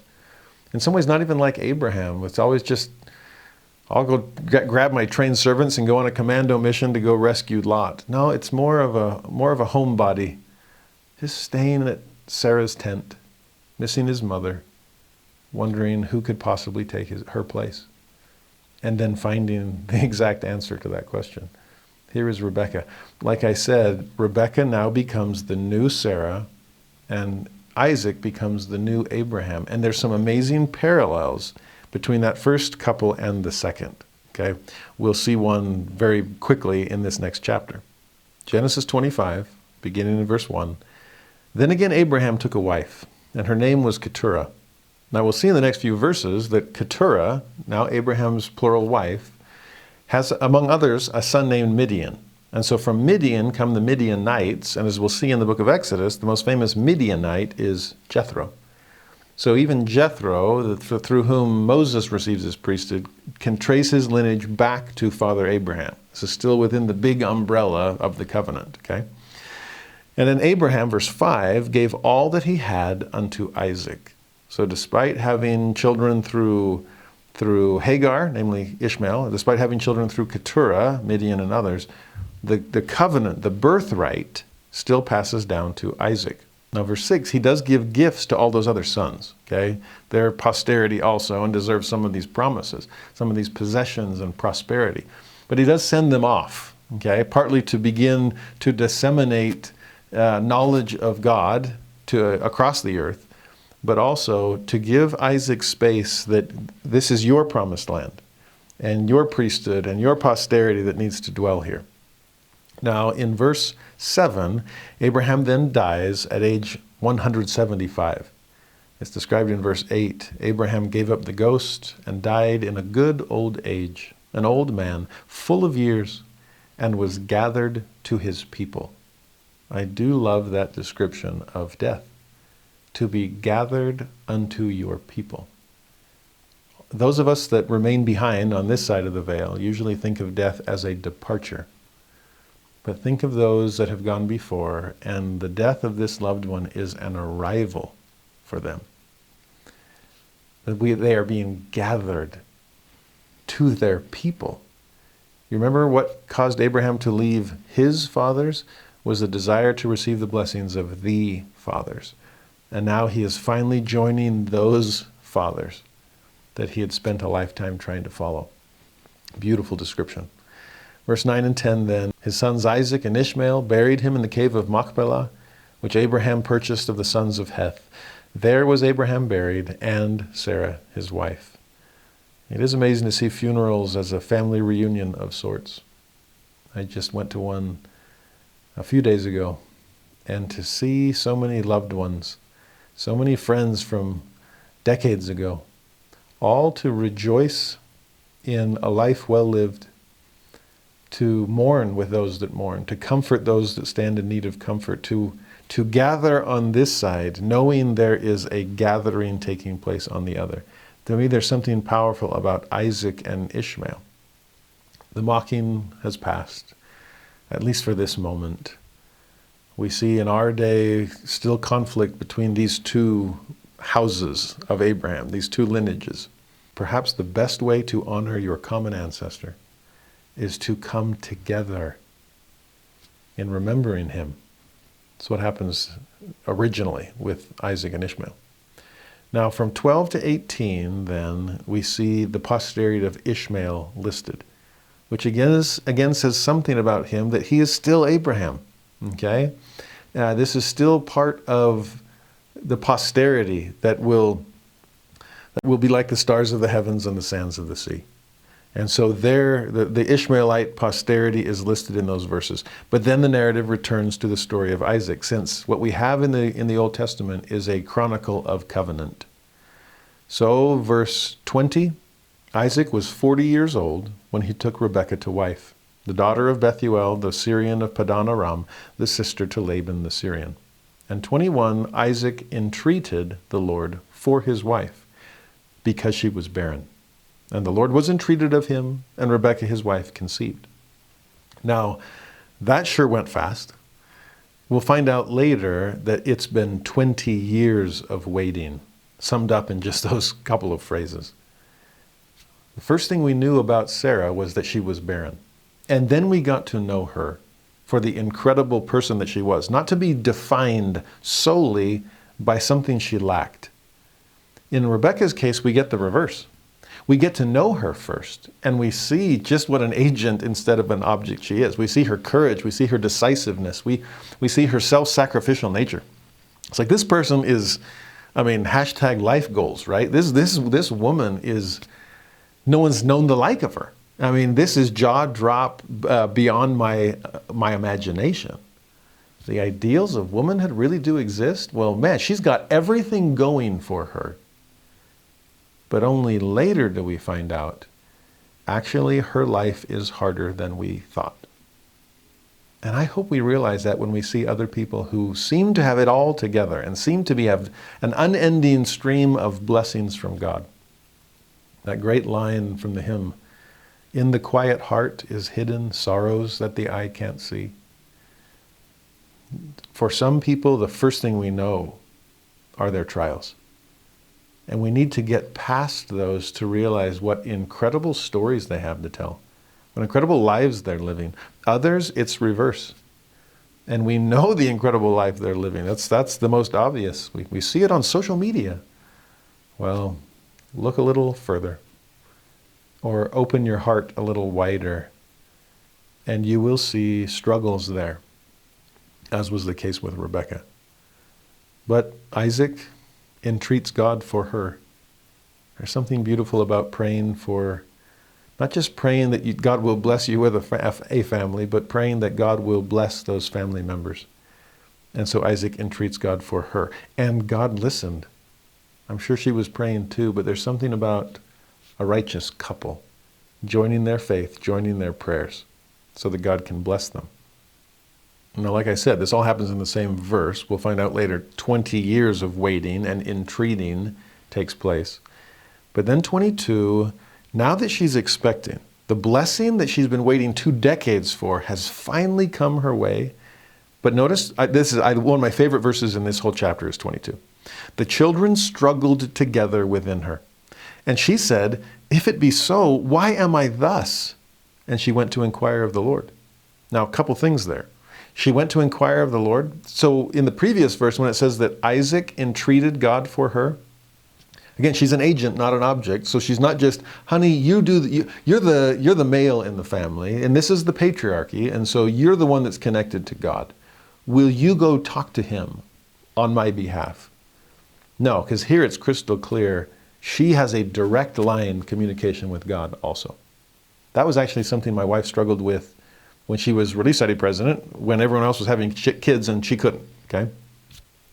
Because she felt sometimes from sisters at the time, especially those that hadn't served missions, they would say, well, they'd have spiritual discussions in Relief Society, and some of them would say, oh, well, the scriptures are my husband's department. He's the one that served a mission. And my wife was always like, well, whether or not you served a mission, the scriptures are your department. Direct connection with God is your department. We need to be equally yoked here. And the vast majority of sisters that she served with were exactly that. And the others caught up quickly, okay? And so that you see this in Rebekah. I have a question for God. But notice what the question was. If it be so, why am I thus? Now that seems really vague. What is she asking? I don't know for sure. But as I have wrestled with that phrase, what I've thought is, God, I'm finally pregnant. I finally have the blessing that I've been praying for 20 years to receive.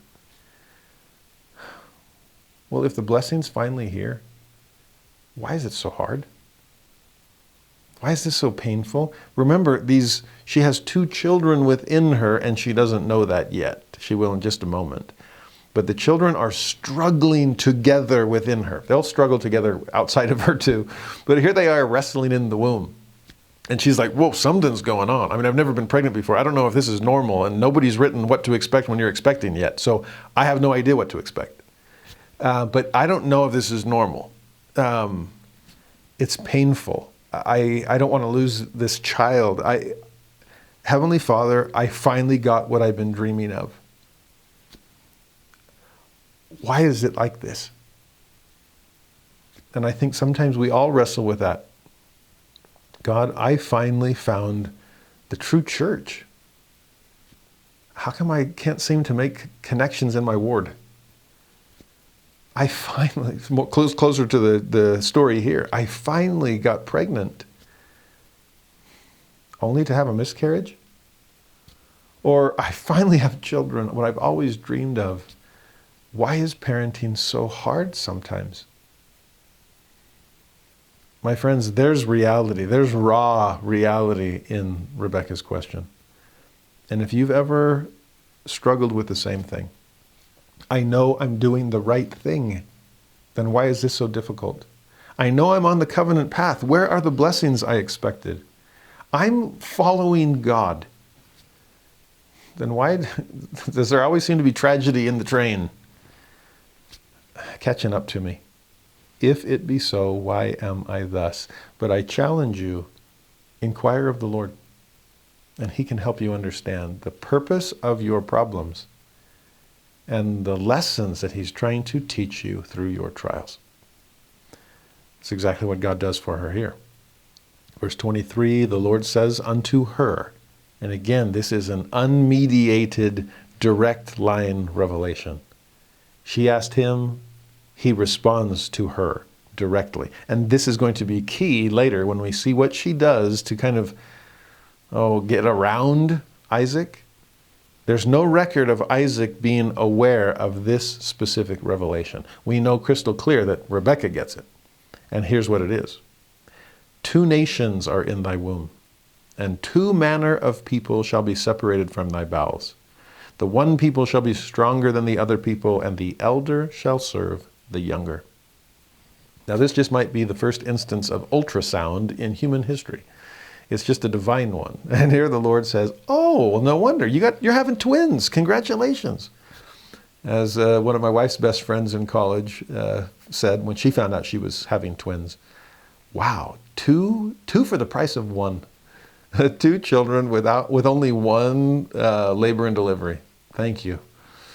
Well, after this divine ultrasound, it's more just that, you understand what's going on and why you're so large? You're great with child? Well, you're extremely great with child. And all this movement in there and what's going on, it's because you're having twins. But more importantly, for the rest of the story, the elder shall serve the younger. Now we see in Luke 2 that when Mary has this experience giving birth to the baby Jesus and the shepherds come, speaking of angels, that she kept all these things and pondered them in her heart. Well, this is going to be something that Rebekah will keep and ponder for the rest of her life. I'm having 2, and I know the younger is supposed to be the one in charge, even though that reverses the norm. Sometimes God's revelations do seem to reverse common knowledge or received wisdom or what we assumed previously. And that's the case for her. But knowing that, she's going to play a part in making sure that that happens. We'll see it later today. So verse 24, when her days to be delivered were fulfilled, behold, there were twins in her womb. She knew that. I bet, again, if she didn't say anything to Isaac, then he would have been shocked. Like, whoa, another. I don't know if she just played surprised, but she knew it was coming all along. Now, what she didn't know was the specifics, but the first came out red, all over like a hairy garment, and they called his name Esau. And after that came his brother out, and his hand took hold on Esau's heel, and his name was called Jacob. And Isaac was 80 years old when she bare them. So that's how we know that it was 20 years of waiting. Married at 40, but had a child at 60, 80 years old. Now, strange description of this childbirth. Here comes a baby. Wow, he's red. Ooh, yeah, he's hairy. Okay. And right on his heels, literally. Like, hey, you're not coming out without me. If you found the escape route, then help me. And little baby Jacob grabs onto Esau's heel and here comes the 2 for 1, right? Now, there's some play on words here and some ancient Hebrew idioms that I think are fascinating. First of all, the word Esau as a name. We've seen so many times that names mean a lot. and symbolic of the experience that this child will have later in life, or symbolic of their coming to earth. There's some connection. Now Esau, there's a verse later in Genesis where it says that thus dwelt Esau in Mount Seir. Esau is Edom. Now Seir means hairy and Edom means red. So those two words harken back to Esau's birth. He's red and hairy. Oh, he's Edom and he's Seir. So then what does Esau mean? Because some just think, oh yeah, Esau means red or Esau means hairy. Well, by connection. But Esau comes from a Hebrew word asa, which means to do or to make. And so most would suggest that Esau simply means this is a doer. This is someone who gets the job done. Okay? And we'll see that he's one that kind of tries to grab the world by the horns and goes out and hunts and finds food and makes something of himself. Okay? And so his name is very appropriate. Jacob, meanwhile, is a twist on the word for heel. He grabbed Esau's heel and was pulled out by it. And so let's call him Yaakov after this word for heel. Now there's more, because when you get the full name Jacob, Yaakov, it means to supplant, which is interesting. Literally, it means to follow the heel, which again happened literally at birth. But also, if there's a Hebrew idiom that is this idea of supplanting someone, you're grabbing them by the heel and pulling them down so you can move forward. It's kind of like crabs trying to get out of the bucket, and they're yanking them by the heel. I don't know if crabs have heels, but Esau did. And so there's a preview of coming attractions of what will happen with the Mess of Pottage and the switching to be able to take the birthright and the blessing. We'll see all of that today. I mean, it's interesting that in English, there's not a direct connection between the Hebrew and the English on this, but in English we sometimes talk about, are you pulling my leg? Like, are you tricking me? Ooh, there's this trickster character again. Are you pulling my leg? Are you trying to deceive me? Now, that's one element of taking the heel. Another one is to follow so closely behind someone. It's like, man, you're on my heels, okay? And that's something true of Jacob in a positive way, that he will so closely try to follow God, that he's the one that God chooses for all of that posterity to follow. This Jacob, who next week we'll meet more directly, there's interesting. We'll see both the good and the bad today. We'll see the ambiguity and the positives and potential negatives here that all seem to be symbolized in this moment of birth. Now, they grow up in 27. The boys grew, and Esau was a cunning hunter, a man of the field. He's out, a doer, right? And Jacob was a plain man, dwelling in tents. Now, that seems a little confusing. Look up cunning, and it can mean things like skillful or expert. It actually comes from that verb yada that we hopefully are starting to know by now as to know, right? To know in intimate, powerful, relational ways. And here's a guy that he knows. No wonder he's a doer. He figures things out. He's cunning, skillful, expert in these kinds of things. Meanwhile, Jacob is plain. Now, that's not much of a compliment. But the Hebrew would suggest it means simple, or quiet, or mild, or peaceful, or even-tempered. Another translation even says civilized. If Esau is the one out, it's kind of like Ishmael was the wild one, and Isaac was the homebody there in Sarah's tent. Similarly, Esau is the wild one. He's the cunning one. He's the expert. He's out there doing hunting, whereas plain, simple, even-keeled, civilized Jacob is just there closer to home. The Hebrew also suggests words like complete and perfect and blameless. I mean, if that's plain, then bring on the plainness. Are we ornamenting our lives with things that shouldn't be there? Let's stick with plain purity. It's the same word, by the way, that's used to describe Job in the book of Job as perfect and upright, plain. Okay, what you see is what you get. There's even one translation, the contemporary English version, that describes that term as Jacob lived the quiet life of a shepherd, which starts to suggest is this Jacob's Abel to Esau's Cain? And we'll see later this attempt on, or this desire on Esau's part to take Jacob's life. So some sibling rivalry. We've seen it before, and we're going to see it again today. Now, 28, Isaac loved Esau because he did eat of his venison, but Rebekah loved Jacob. Now that verse seems odd. Rebekah loved Jacob. Okay, that makes a little bit more sense. I'm sure she loves both of her sons. What mother heart would not? But she realizes Jacob, I've been told by God, Jacob is the one that's going to be in charge. The elder will serve the younger. And so I need to look out for Jacob, especially since he wants to stay in the tents. He's not out there adventurous. He's kind of a mama's boy in wonderful ways. And I need to care and nurture and protect him from the dangers of the world or from the dangers of his older brother. I got to keep an eye out for him. Whereas Isaac loves Esau. Why? Because he eats his venison? Again, that seems pretty shallow. I'm sure there's other reasons. Maybe it's a matter of he's everything that I wasn't. This man's man. He reminds me of my dad, that just dad was out there taking on the Mesopotamian kings. And I bet Esau could do the same. Oh yeah, if there's somebody that can lead my family forward, if there's someone that can defend the clan, so to speak, oh, there's Esau. And so it's not just about venison. I mean, I like barbecue too, okay?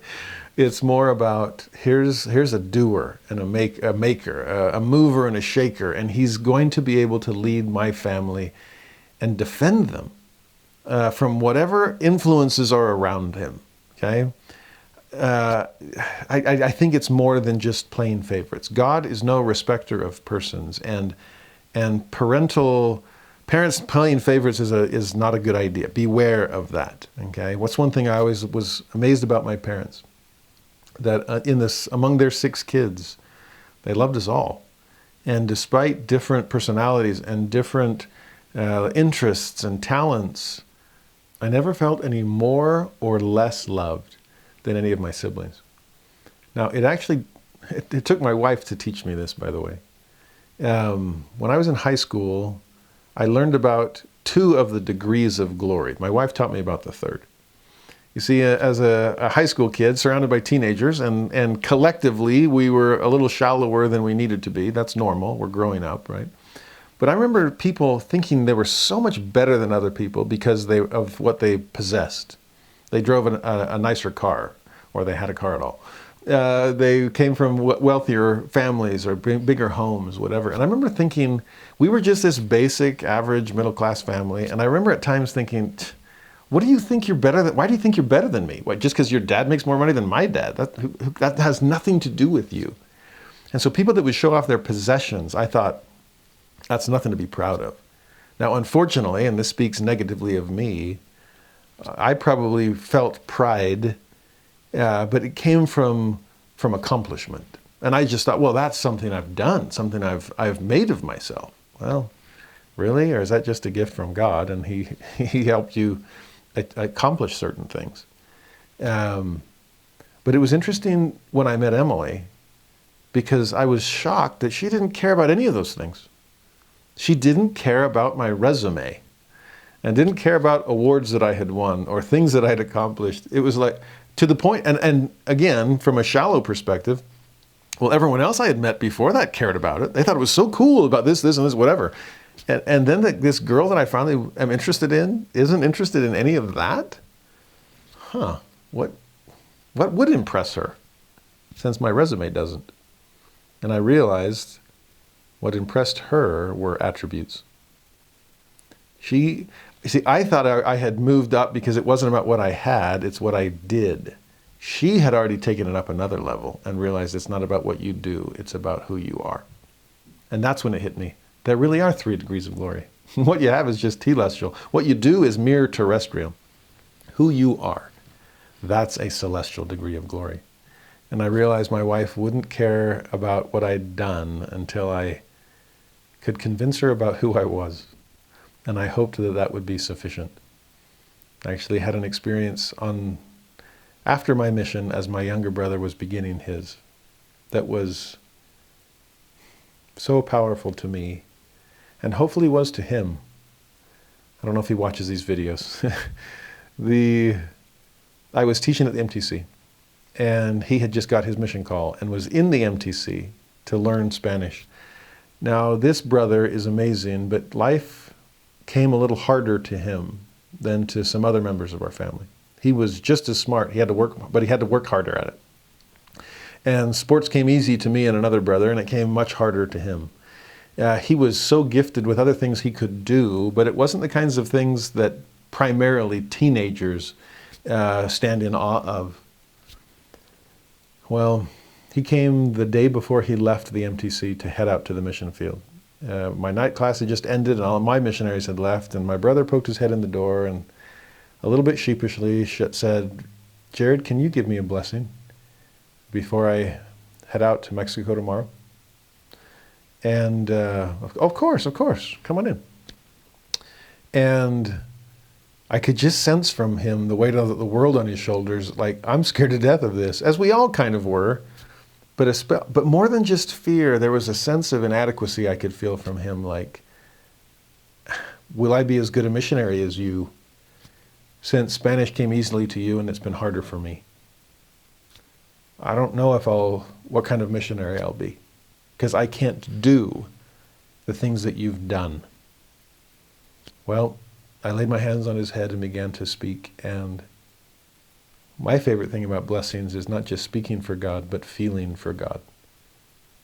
And as I came to feel about my little brother the way God feels about him, I was humbled to be related to him. I realized that the elder, in my case me, was inferior to the younger, in this case him, as far as Christ-like attributes were concerned. I remember saying in that blessing that he had no reason to feel less than or inadequate, because when it came to the attributes of a missionary, he was starting his mission further ahead than most of the rest of us ended our missions at. It blew me away realizing it took me 2 years to develop some degree of humility and meekness and reliance on the Lord that my little brother had already surpassed and was beginning his mission with all of those attributes. To me, there is something powerful here about how our divine parent sees each of us, and it's not with preferential treatment.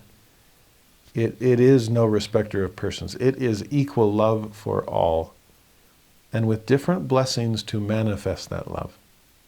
I'm amazed at who my brother is. I'm amazed at all my siblings and my in-laws, and it goes far beyond the telestial or even the terrestrial.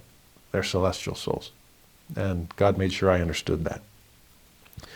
Now back to our story. Verse 29 and 30, a story we're well aware of. Jacob sowed pottage. He's making some lentil soup. And Esau came from the field, where he typically was, out there doing, making, hunting. And he was faint. And Esau said to Jacob, "Feed me, I pray thee, with that same red pottage, for I am faint." Therefore was his name called Edom. So there's another kind of hint, wink ahead, that this red pottage, well, no wonder they called him Edom, the Edomites, the descendants of Esau. Not just red and hairy when he was born, but he wanted this red food. Well, 31, Jacob responds, "Okay, sell me this day thy birthright." Now, wow, that seems kind of out of the blue. I don't know if Rebekah has already suggested some things to Jacob about who eventually needs to lead the family. Maybe, maybe not, but either way, Jacob wants the birthright. Verse 32, Esau evidently doesn't, because he says, without even having to think about it, "Behold, I'm at the point to die. What profit shall this birthright do to me?" Now, amazing what we just see about Esau there. What profit shall this birthright do? So do you not realize the value of the covenant? Is this something that you're not recognizing as far as the weight of God's blessings, this eternal weight of glory that we saw in the Doctrine and Covenants? Or what about what he specifically says? It's not just, well, what's this going to do me? couple it with his first line. I'm about to die. And if I die, what's the point of the covenant? Because it's over then, at least for me. But no, that's not true either. If it's sands of the sea and stars of heaven, then none of that can happen in this life only. I promise, the blessings of God don't expire at death. And so, that to me, another is one of these problems as far as Esau's perspective is concerned. God's covenant outlasts death. His blessings outlast it, and therefore they definitely outweigh it. They outweigh life and death. Because this is a big problem as far as Esau is concerned too. I mean, on the one hand, I don't care how long and hard and hot your day out hunting was. You're not going to die right now. You could survive without this meal, or you could survive long enough to make yourself your own food. There's something wrong here because Esau is putting all his emphasis on the temporal instead of the spiritual. That's going to be a problem if you're trying to make sense of the covenant. Part of this challenge is magnifying physical appetites instead of keeping them in proper perspective. That will be an ongoing problem through a lot of family lines that don't end in full covenant keeping. You have to learn to keep physical appetite in proper perspective and make sure that it never is magnified to the point of overshadowing the importance of keeping the covenant. Another possibility here is think about what the birthright is. We'll see here it's selling the birthright. Later, it's taking the blessing. The birthright and the blessing. There's some overlap there, but there's also something to distinguish them. In some ways, the blessing is more this spiritual manifestation, whereas the birthright, well, to start, is temporal. You get a double portion of your father's goods. Now that sounds pretty good. Like if there's only two sons, Jacob and Esau, then what's going to happen when Isaac dies? They'll split it in 3 ways. And Jacob will get 1 portion and Esau will get 2. That's the benefit of being the firstborn son. Wait, I'm twice as good as you, little brother. Well, no. The reason the firstborn son gets the double portion is because he is taking his father's place. And as a result, he's responsible for his mother if she's still alive. He's responsible for all of the sisters if they're still alive and haven't been married yet. He's responsible for the family. He's taking over for his dad. And in some ways, you better hope that the double portion is enough. All the younger siblings can take their single portion and go use it singly upon themselves. But not the oldest. And what's happening with Esau here? Wait, you're thinking of yourself and your physical needs. You're hungry, and you'll do anything to meet that physical hunger right now, including not to place proper importance upon the covenant. That's a problem. Because later in life, when dad does die, and you receive that double portion, will you be feeding others with it? Or will you be feeding yourself? Remember what kept Joseph Smith from obtaining the gold plates that first time he saw them? He started thinking about what this would mean temporally, financially. No, that's not what this is for. And the moment you start thinking about the double portion as your chance to get ahead, no, it's your chance to make sure everyone else can move forward. So like I said, we're starting to see Esau's disqualifications. Okay? Now verse 33, Jacob says, "Swear to me this day." And he sware unto him. And he sold his birthright unto Jacob. We speak of that, it's become a famous phrase, to sell your birthright for a mess of pottage. A mess, we don't usually, we call it the mess hall or the mess kit. Mess is just, here's the food, here's the meal. But that does make a mess of things. So maybe in English it's a more appropriate term than we realize. He sells it. And in 34, Jacob gave Esau bread and pottage of lentils, and he did eat and drink, and rose up and went his way, like without even thinking twice about it. It seems like a pretty nonchalant moment. And thus Esau despised his birthright. That's how the verse ends. Now look up the word despised, and it means things like scorn or slight or belittle, to show contempt for, or to make little account of. In Spanish, there's a great word, it's menospreciar. To preciar, to prize, or to price, to value, menos, less. So to menospreciar is to value less, to undervalue something. It's like, it doesn't mean anything. What's this birthright anyway? So it's interesting. In some ways, there's the potential danger in the future of thinking too much of it, but using it all on himself. But in the meantime, I mean, Dad's still alive, and there's plenty for all of us, so I don't even care who's in charge and who isn't. I mean, and I don't want to take the responsibility for Mom or anybody else. So I'm a mover and a shaker. I'm a doer, a maker. I'm a hunter. I can provide for myself. It's fine. No big deal. Every man for himself, and I'm going to worry about myself. And right now it's about food, so feed me. Covenant, take it or leave it. And I'm leaving it. He undervalues it. He belittles it. He despises it, is the term used here. It's interesting because the same word is used at least in the English translation, in Romans chapter 2. When Paul warns the people there about taking for granted the atonement of Jesus Christ. He's teaching them grace, but he's worried that if you take grace to the extreme at the expense of repentance and righteousness, then it's just, put it on Jesus' tab. He's got it covered. Careful. And the way Paul says it is, despisest thou the riches of his goodness and forbearance and long-suffering, not knowing that the goodness of God leadeth thee to repentance? His goodness is supposed to make you change and repent, not make you put it on his tab and just take his grace for granted.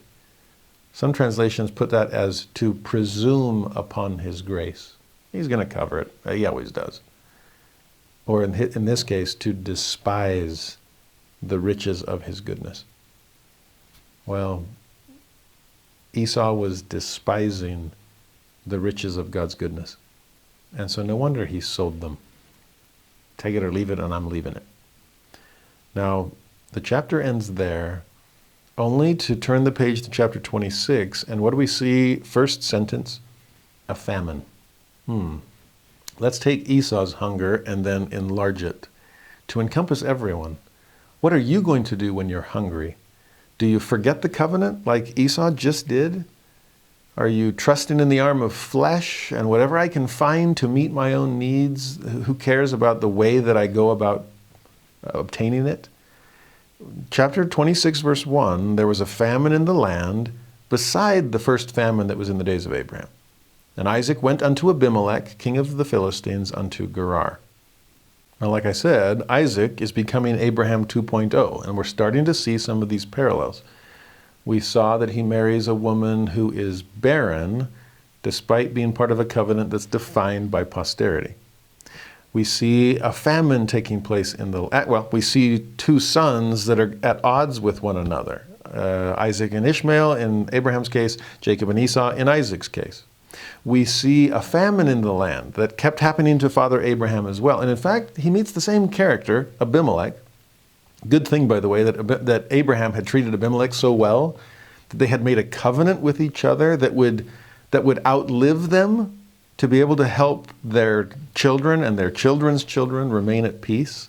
Well, Isaac, Abraham 2.0, is now grown up, taking his father's place, stepping into that. And instead of going to Egypt, like Abraham did the first time, he's going to stay right here. He's going to stay within the confines of covenant, despite his physical hunger. Esau learned from this. And so he goes to Abimelech. In fact, verse 2, the Lord appears unto him, Isaac, and said, go not down into Egypt. Okay? Dwell in the land which I shall tell thee of. Sojourn in this land, and I will be with thee, and will bless thee. For unto thee and unto thy seed I will give all these countries. Remember, here's the covenant. I will perform the oath which I swear unto Abraham thy father. Don't let a famine dissuade you from this. Don't let it trick you into leaving behind your birthright. I will make thy seed to multiply as the stars of heaven, and will give unto thy seed all these countries, and in thy seed shall all the nations of the earth be blessed. So you see this renewal of the covenant? Same kind of language. Abraham, I'm going to bless you and your posterity, and through them I'll bless the whole world. Oh, speaking of posterity, next generation. Isaac, great to meet you. I was a good friend with your father, okay? And now I want to be a good friend of yours. So through you, I will continue to bless the entire world. Trust me on that. And hold on to the land. Hold on to the covenant. And posterity and priesthood and promised land will still be yours. And through you will be all. Don't go to, see, Egypt was always the convenient runaway spot, okay? We saw it in Abraham. Evidently, Isaac was tempted to do the same. We'll see it in Jacob and Joseph, the huge famine. They all have to go there. There's no other option. We see Jesus go to Egypt. I mean, Egypt is the best place to go because it's less dependent on immediate rainfall. Since the Nile is so long as it rains somewhere upstream, eventually it will find its way down to Egypt, where the Nile will flood and bring fruitfulness back to the earth. So I'll put it this way, Egypt is an easier place to trust in the arm of flesh, because there always seems to be sufficient flesh on that arm. Whereas in Israel, oh yikes. If you're a river culture, you can tend to trust in the river because the water just keeps coming. If you're in a rain culture, better pray hard that the rain comes, okay? And with famines in the land in Israel, yes, there's a Jordan River, but that's way down in the valley. No wonder Sodom and Gomorrah went there. No wonder Lot dwelt there. If you're up in the plains or up in the mountains of Judea, you better be praying for rain. We'll see more of that, since Babylon is by the rivers of Babylon, and Egypt is along the Nile, and Sodom was along the Jordan, which became Dead Sea to them. I even think of Nauvoo on the Mississippi and going, well, this will be an okay spot to stay a while, but no, you can trust in the Mississippi because it'll always keep flowing. Let's head out to the western desert, shall we? And yeah, I guess there's like City Creek and a little token Jordan River, but good luck with that. You better pray for rain. You better trust in the arm of God instead of trusting in the arm of flesh. So Isaac, don't go to Egypt with its Nile. Stay here and pray for rain. In fact, better said, stay here and stay within the covenant. It's not about what you will eat. It's about who you will feed. That has to be the focus. Exclusivity in pursuit of inclusivity, like we keep saying. Now, verse 5. Because that Abraham obeyed my voice and kept my charge, my commandments, my statutes, my laws. Can I come up with any other synonyms here? Abraham was obedient. He did anything and everything I asked, down to the point of being willing to sacrifice you, an experience I know you remember well. Will you do likewise? Will you stay within the confines of covenant? Here's your first test. Well, he's had tests before, believe me. But here's another one. Then 6 through 9, Isaac and Rebekah choose to stay in Abimelech's land. Now, here's where it gets interesting, because Isaac tells all the people, oh, this is my sister. Where did he learn that? Again, I told you it was 2.0, right? And so just as Abraham had said, Sarah is my sister, not my wife, so you don't have to kill me. Now, next generation, it's happening. Deja vu all over again, right? It's happening. And now Isaac is saying to people that Rebekah is my sister. Well, Abimelech notices at one point that there's no way they're brother and sister. This is husband and wife. This family, they did it again, right? So he confronts Isaac about it and says, come here, what are you doing? Your dad did the exact same thing to me. And Isaac could probably say, well, yeah, because he was in the exact same danger. I was worried about this. And like we talked last week, Abimelech is such a wonderful person. Philistine king notwithstanding. Amazing person with innocency and integrity as defining features. Well, he hasn't changed as time has gone on. And so when he confronts Isaac about this, he says in verse 10, what is this thou hast done unto us? One of the people might lightly have lain with thy wife, and thou shouldst have brought guiltiness upon us. I love that. Last time it was innocency of my hands and integrity of my heart. Here again, we're innocent. You could have brought guilt. And people would have lightly committed a sin that is heavy upon us. There's nothing light about adultery, about immorality. We learned that in Sodom and Gomorrah. We learned it in Abimelech's concern over what was taking place with Abraham. We can't let it happen here. To me, it's interesting the way he puts it. And to me, it speaks of our needing to be extremely careful about the way we bend rules, because it might lead other people to completely break them. Again, like with Abraham, well, the first time we saw it, it came from as a command from God. Here, I don't know if that's still the case. If Isaac just grew up on fun stories about mom and dad and how they trickster, right? How they tricked the Egyptians and the Philistines, I don't know. And so it had, well, this is family tradition. This is how it works. We're going to do the same. I don't know. Or if it's a matter of, well, it wasn't completely dishonest on mom and dad's part because they were related, and sister is an encompassing term. And since my dad and my wife's grandpa were brothers, then I don't know how the cousins and how many removed that is, but we're brother and sister too in the general term. So we're not lying. We're bending the truth to preserve ourselves. But again, from Abimelech's perspective, you bending would have led to our people breaking. And such things ought not to be. There might be times where you are doing something iffy and you know you're justified.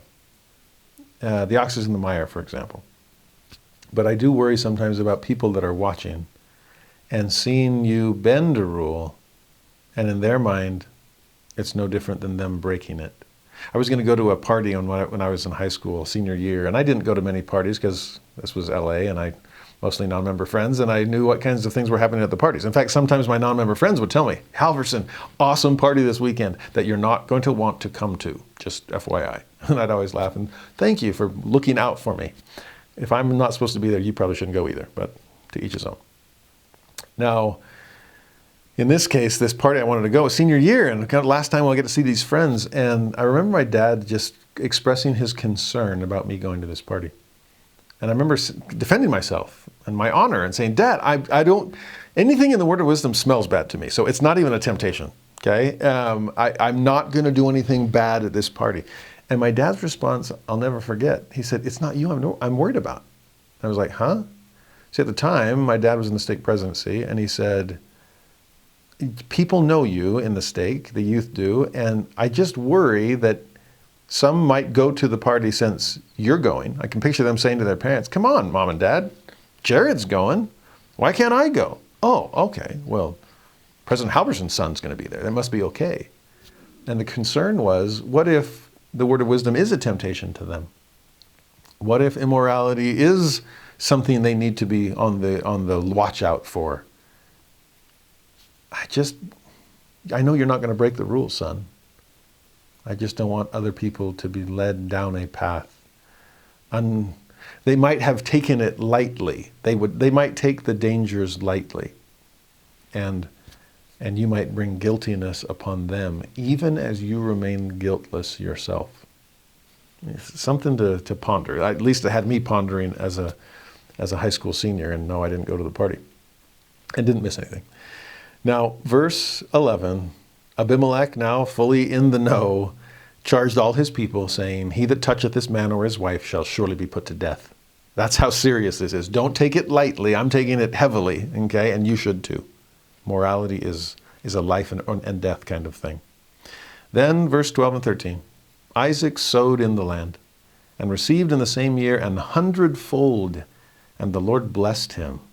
And the man waxed great, and went forward, and grew until he became very great. Oh, you didn't have to go to Egypt, see? Yes, in Egypt you would have survived. You could have used whatever money you had to purchase grain from the Egyptians. But here, in spite of famine, trusting that God would allow the rain to fall, it's your own property. It's your own crops. And instead of just purchasing food from others, you are now producing 100-fold, which is more than you could eat. You see, covenant, you're in a place where you can now feed other people. That's what it's all for. Now 14, he had possession of flocks and possession of herds, great store of servants, and the Philistines envied him. And how did they work out that covetousness? For all the wells which his father's servants had digged in the days of Abraham his father, the Philistines had stopped them and filled them with earth. Talk about grabbing the heel and pulling somebody back, right? Talk about trying to tear others down. But that doesn't lift you up. God will still provide. So fill somebody else's wells with earth, stop them up, stop the channel. Oh, God can't bless you now. Oh, you want to bet? And God continues to pour down blessings that he would have been willing to share with you too if you hadn't been so covetousness of what you didn't have. Now, verse 16, Abimelech says to Isaac, "Go from us, for thou art much mightier than we." And Isaac departs. Now, this is interesting because, wait, I thought we had a covenant. Well, yeah, but, well, speaking of Abraham 2.0, this sounds like Abraham and Lot, and we need to divide since there's not room enough for both of us to prosper. And the Philistines are now worried. They're envious of Isaac, as they were envious of Abraham. And now we try to get in the way of Abraham, or can't get in the way of Isaac. Well, we'll try. Separate. Okay? And so he does. I'm big enough to be small. I would rather just lose something physical rather than lose some kind of relationship that is worth holding on to. So then in 18, Isaac digged again the wells of water, which they had digged in the days of Abraham his father. For the Philistines had stopped them after the death of Abraham. So repeat there. He called their names after the names by which his father had called them. So again, I'm going to be like my father. I like this. Let me reopen the channels through which God can bless us. Let me reopen the covenant channel. Let me keep pursuing the covenant path. Remember, he said earlier, he said he went forward. I love that. He didn't go backwards. Forget Lot's wife, or remember her, that is. I moved forward. And I'm going to move forward along the covenant. I'm going to renew the source by which God's blessings can flow. We can't allow the blessings God gave to our father to be dammed. Okay, we're not going to plug the hole. We're not going to fill the well with earth. Are we making sense of these symbols? We want to make sure the blessings continue to flow forward. I'm going to unkink the hose, redig the well. I'll put the same names on them that my father did. I want the Abrahamic covenant to continue to bless the whole world as it was intended to. And that's the only reason God is choosing me to choose everyone else. So 19 to 22, Isaac's servants keep digging new wells. And then Abimelech's servants keep coming back to take them over. Remember, we saw the same thing back in Abraham's day also, that Abimelech's servants and his servants were fighting over wells, and Abraham would just say, look, can we get on the same page here? Here's the 7 ewe lambs, Beersheba, right? We studied all that last week. Well, it's happening all over again. And like father, like son, Isaac is turning the cheek. You wanted that well that we just dug. Fine, we'll go elsewhere. And they dig a new well. And the Abimelech people come and they take over that well too. Oh, sorry. Let's try a third time. And finally, the third time, they're left alone with the well that they are digging. In 22, Isaac says, "For now the Lord hath made room for us, and we shall be fruitful in the land." Great statement. Not room enough for all of us? Well, then God will make room for us. He will carve out space where he can bless us so that we can continue to bless the whole world, including those that didn't think there was room enough for both of us. Then 23 and 24. Isaac went up from thence to Beersheba, and the Lord appeared unto him the same night, and said, I am the God of Abraham thy father. Fear not, for I am with thee, and will bless thee, and multiply thy seed for my servant Abraham's sake. At what point does the God of our fathers become our God? At what point does our parents' testimony become our own personal testimony? And like we talked 2 weeks ago, at what point is the Abrahamic covenant become a covenant with Isaac far more directly? When does it become a direct renewal upon us, right? When we're sealed and find our covenant companion? Well, in verse 25 then, he builded an altar there, just like Dad would have, right? Wherever he went. And Isaac called upon the name of the Lord and pitched his tent there, and there Isaac's servants digged a well. Just like Dad was always in the business of building altars, Isaac always seems to be in the business of digging wells. And yes, they're both doing both, okay? And to me, again, there's some beautiful symbolism there that if an altar is a mini mountain of the Lord, this outcropping of stones that you've set up, and a well then is heading in the opposite direction. Climb high or dig deep, but either way, find access to the blessings of God. Climb your way to heaven and offer him things. Or dig your way into the earth itself and find the source of living water that's always been down beneath you, ready to bubble up and give you life. I love these altars and wells that characterize the life of Abraham and Isaac. We'll see more of it in Jacob, with Jacob's well, that even Jesus drank from. Then 26 and 27. Abimelech comes down to him, seeks him out after he just kicked him out of the territory. And Isaac asks him, "Wherefore come ye to me, seeing ye hate me and have sent me away from you?" It's like, whoa, hate, that's a strong word. Well, there just wasn't big enough for everyone. My people were envying yours, and maybe it was even out of respect. If you get far enough, maybe my people will leave you alone, as they seem to be beginning to. I'm sorry about this. I know we've made a covenant, and my people haven't been keeping it. Thank you for keeping it on your side. Thank you for keeping the peace, even though it hasn't always been easy. It takes two to tango. Thanks for being the one that refused to be two. Okay? So verse 28, Abimelech says, "We saw certainly that the Lord was with thee. And we said, let there be now an oath betwixt us, even betwixt us and thee. Let us make a covenant with thee, that thou wilt do us no hurt, as we have not touched thee, and as we have done unto thee nothing but good, and have sent thee away in peace. Thou art now the blessed of the Lord." Now again, there's a little irony there. We've done nothing but good to thee? I picture Isaac like, that's debatable, but I'll take it. If this is, even without an apology, I'll forgive you. If this is your attempt to make an oath and at least to move forward, then I'll let bygones be bygones. And I'll make that oath with you, which he does. In fact, more than an oath, he makes a feast. Verse 30, he made them a feast, and they did eat and drink. In fact, with that, Abimelech and his people end up leaving after having made the oath. And that's the day that they strike water in that well that they're digging. Which to me again says something. If you'll just let it go. Yeah, we've already lost 2 wells. But better to lose a well than a friendship. And it's preserve the relationship. Turn the other cheek. Make a promise even though they haven't always kept theirs in the past. Give them a chance. And give to people that just seem to keep on taking. Now, I know there needs to be a limit to this, right? And not to be codependent or enablers. There's the Lord's law of war that we studied last year in the Doctrine and Covenants is clear on this.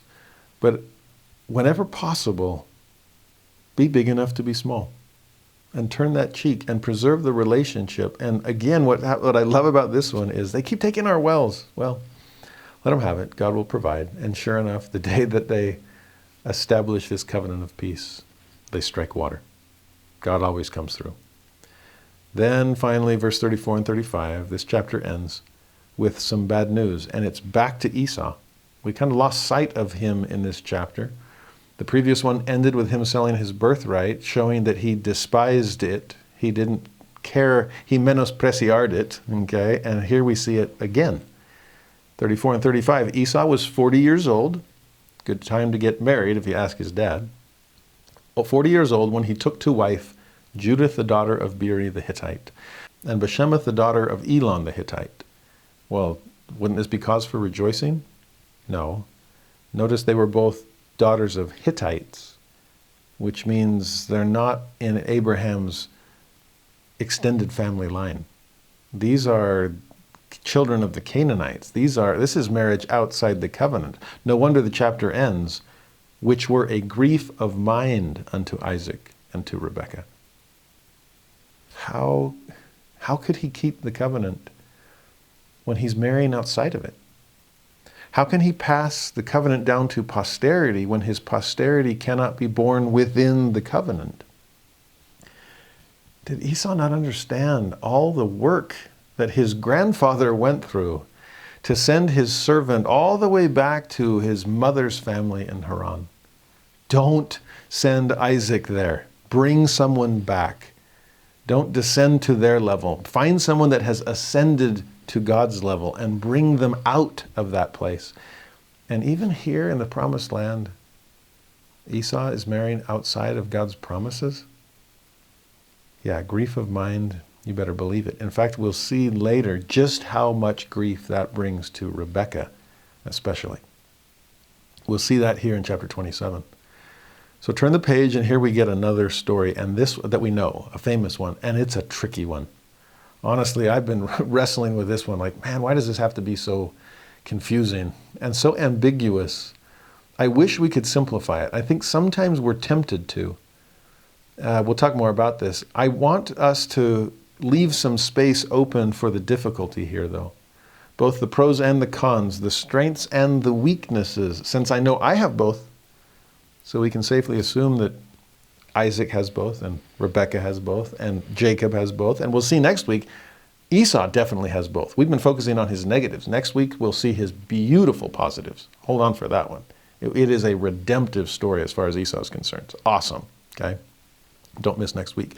But in this one, when we see Isaac and Rebekah and Jacob as the unmitigated good guys, well, we all have character flaws and things that we need to be working on. And we'll see both good and bad in all of them today in chapter 27. Now, verse 1, it came to pass that when Isaac was old, and his eyes were dim, so that he could not see. Now, you have to ask yourself, is he losing physical sight alone? Or is he starting to get a little cloudy in his spiritual vision? It's hard to tell. Again, earlier, if it was, I love Esau because of his venison. Is this just, I'm a barbecue fan, or I need a son who can defend my people? Hard to tell.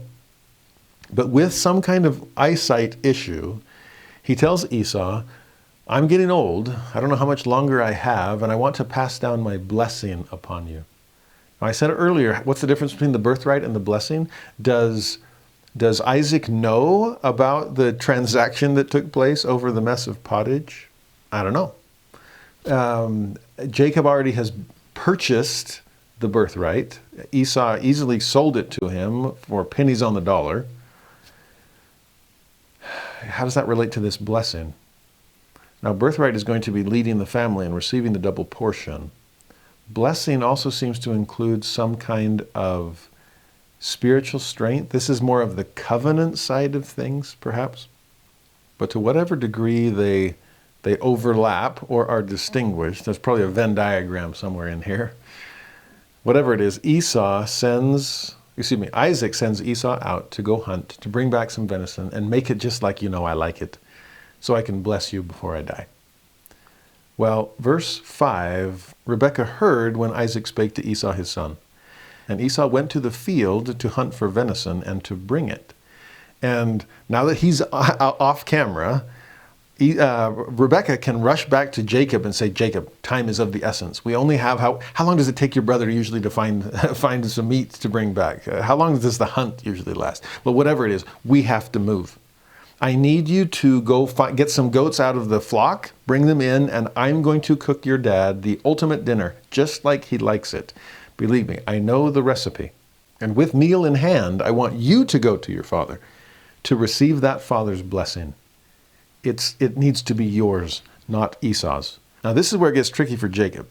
And it makes me wonder if Rebekah has said anything about this before or not. Again, we get a clue from the Mess of Pottage that maybe Jacob knows he's supposed to be in charge, but this one is like, I don't know, Mom. Or maybe it's like, birthright's enough for me and I'll still lead out, but blessing? Yeah, let Esau have it. It's his. Either way, Jacob says to his mom in verse 11, behold, Esau, my brother, is a hairy man. I mean, you practically named him after that. I am a smooth man. My father peradventure will feel me, and I shall seem to him as a deceiver. and I shall bring a curse upon me and not a blessing. In other words, Mom, I don't want to live up to my name in that way. I can't drag Esau down like that. I can't deceive my father. I can't pull his leg. Because if I do and he finds out, then there's a curse on its way instead of a blessing. In some ways, this reminds me of the Ham and Canaan story we studied with Noah. There's right ways and wrong ways to get blessings, and I can't go about it in the wrong way. Now, this is where it gets interesting for Rebekah. Verse 13, right on the heels, no pun intended, of Jacob saying, I'm going to get cursed for this, Mom, then unapologetically and unafraid, mother says to son, upon me be thy curse, my son. Only obey my voice and go fetch me them. Now, that's gutsy on the part of Rebekah. If there's a curse involved, then I'll take it. Now, huge risk, which and totally fearless in the face of risk, which suggests that Rebekah believes there will be no curse. Now, what would give her that kind of confidence? Oh yeah, I received a revelation when you were, even before you were born. My knowledge of you precedes my even coming to see you. I knew who God was sending. I had my divine ultrasound, and I knew not only that you and your brother would be forthcoming, but that you, little brother, would be in charge of your older one. That is God's will. And I'm going to make sure that it happens. I know this is what I'm supposed to do. Well, I know that this is what Isaac's supposed to do. I know he is supposed to give you the birthright and the blessing, that you're supposed to be in charge. But his eyes are dim. I worry about his spiritual sight. I worry if it's been clouded by preference instead of principle. And if he just wants to do it his way, I'm going to make sure that he does it God's way. Now, that might be the most amazing thing or the worst thing. And it's really hard to tell. In some ways, it reminds me of Eve and the choice made in Eden. I'm going to make sure we do the right thing. And the right thing is partaking of this fruit and doing something that looks wrong in order to bring ultimate rightness out of it. And so I partook. And then I invited Adam to partake, and he partook of it too. Good will come of this. No curse. I'm so confident in that, I will take your place in the cursing, if there ever is one. Now, as we suggested back then with Eve and Adam, if there, to whatever degree it was beguiling, and to whatever degree there was transgression or mistake there, I would say, as I did then, that it was making a unilateral decision with bilateral consequences. It was choosing on her own when her decision affected Adam as much as it affected her. I wonder if there's a similar lesson here where, Rebekah, trust your husband. Yeah, he might really like barbecue, but he's an honorable man that prioritizes the promises of God. Don't you see what?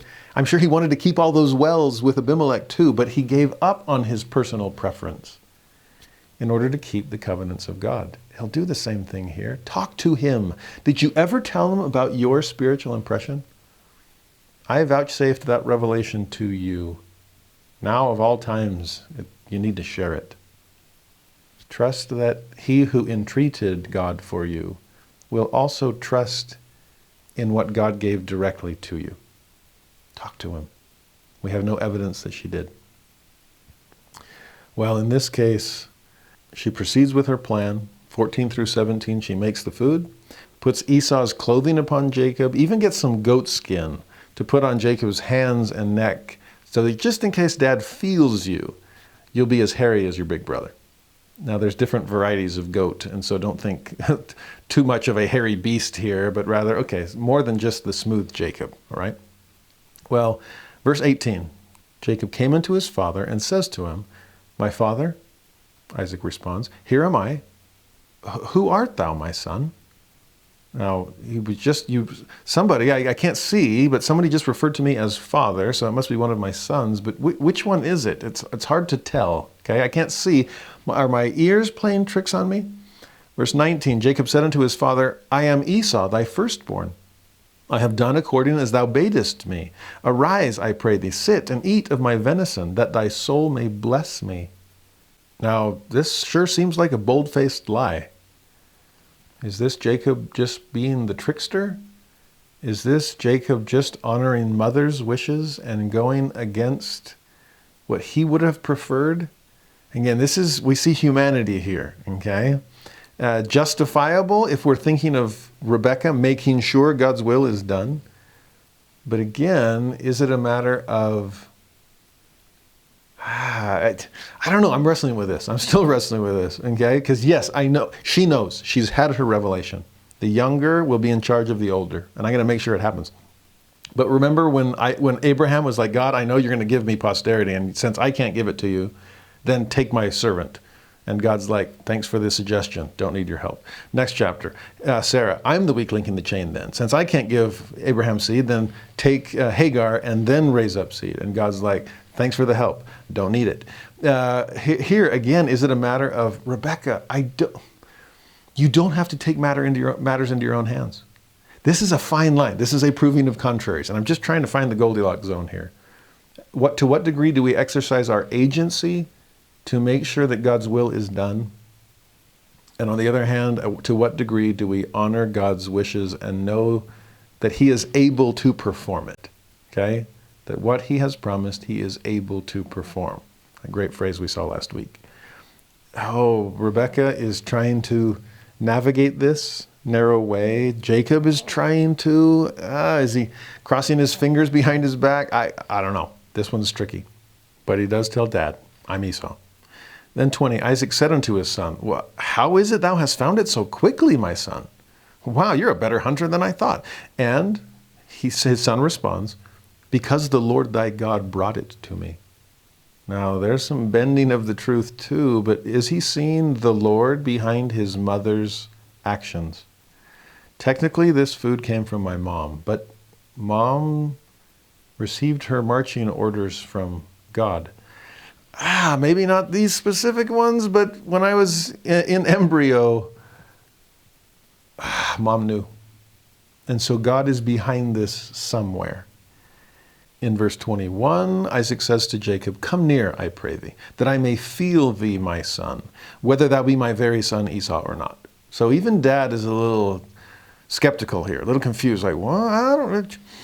Okay, you said you're Esau. It doesn't sound much like Esau. I can't see. My eyes aren't of no help to me. My ears are saying one thing. Well, let me try a different sense. Let's go with touch. Come here and feel. And you can picture Jacob going, oh, thank heaven for goat skin. Mom, you're a genius. He comes forward, and in 22, Isaac felt him and said, well, the voice is Jacob's voice, but the hands are the hands of Esau. 23, and he discerned him not, because his hands were hairy, as his brother Esau's hands. So he blessed him. And before he does, he asks again, art thou my very son Esau? And Jacob says, I am. So Dad says, bring it near me, speaking of the food. I will eat of my son's venison, that my soul may bless thee. And he brought it near to him, and he did eat, and he brought him wine, and he drank. Makes you wonder, is he trying to buy some time? Let me finish this meal first, and then I'll bless you. Because I'm really trying to figure this thing out. Earlier when it says he discerned him not, and when your eyes can't be trusted, or when your ears you're not sure about, when what you're feeling, touching, I'm going through all the senses I can think of. And I don't know, maybe even now I'm going on taste. Like, it even tastes like what Esau made. Yeah, and Mom knows the recipe. But am I trying, the ultimate way to tell is going to be the gift of discernment. And he's undiscerning here. Is this again evidence of some kind of loss of spiritual sight? Clouded by preference? I don't know. Then verse 26, his father Isaac said unto him, come near now and kiss me, my son. But even that's another test, because now it's going to be the smell test. Yeah, going through every one of my 5 senses.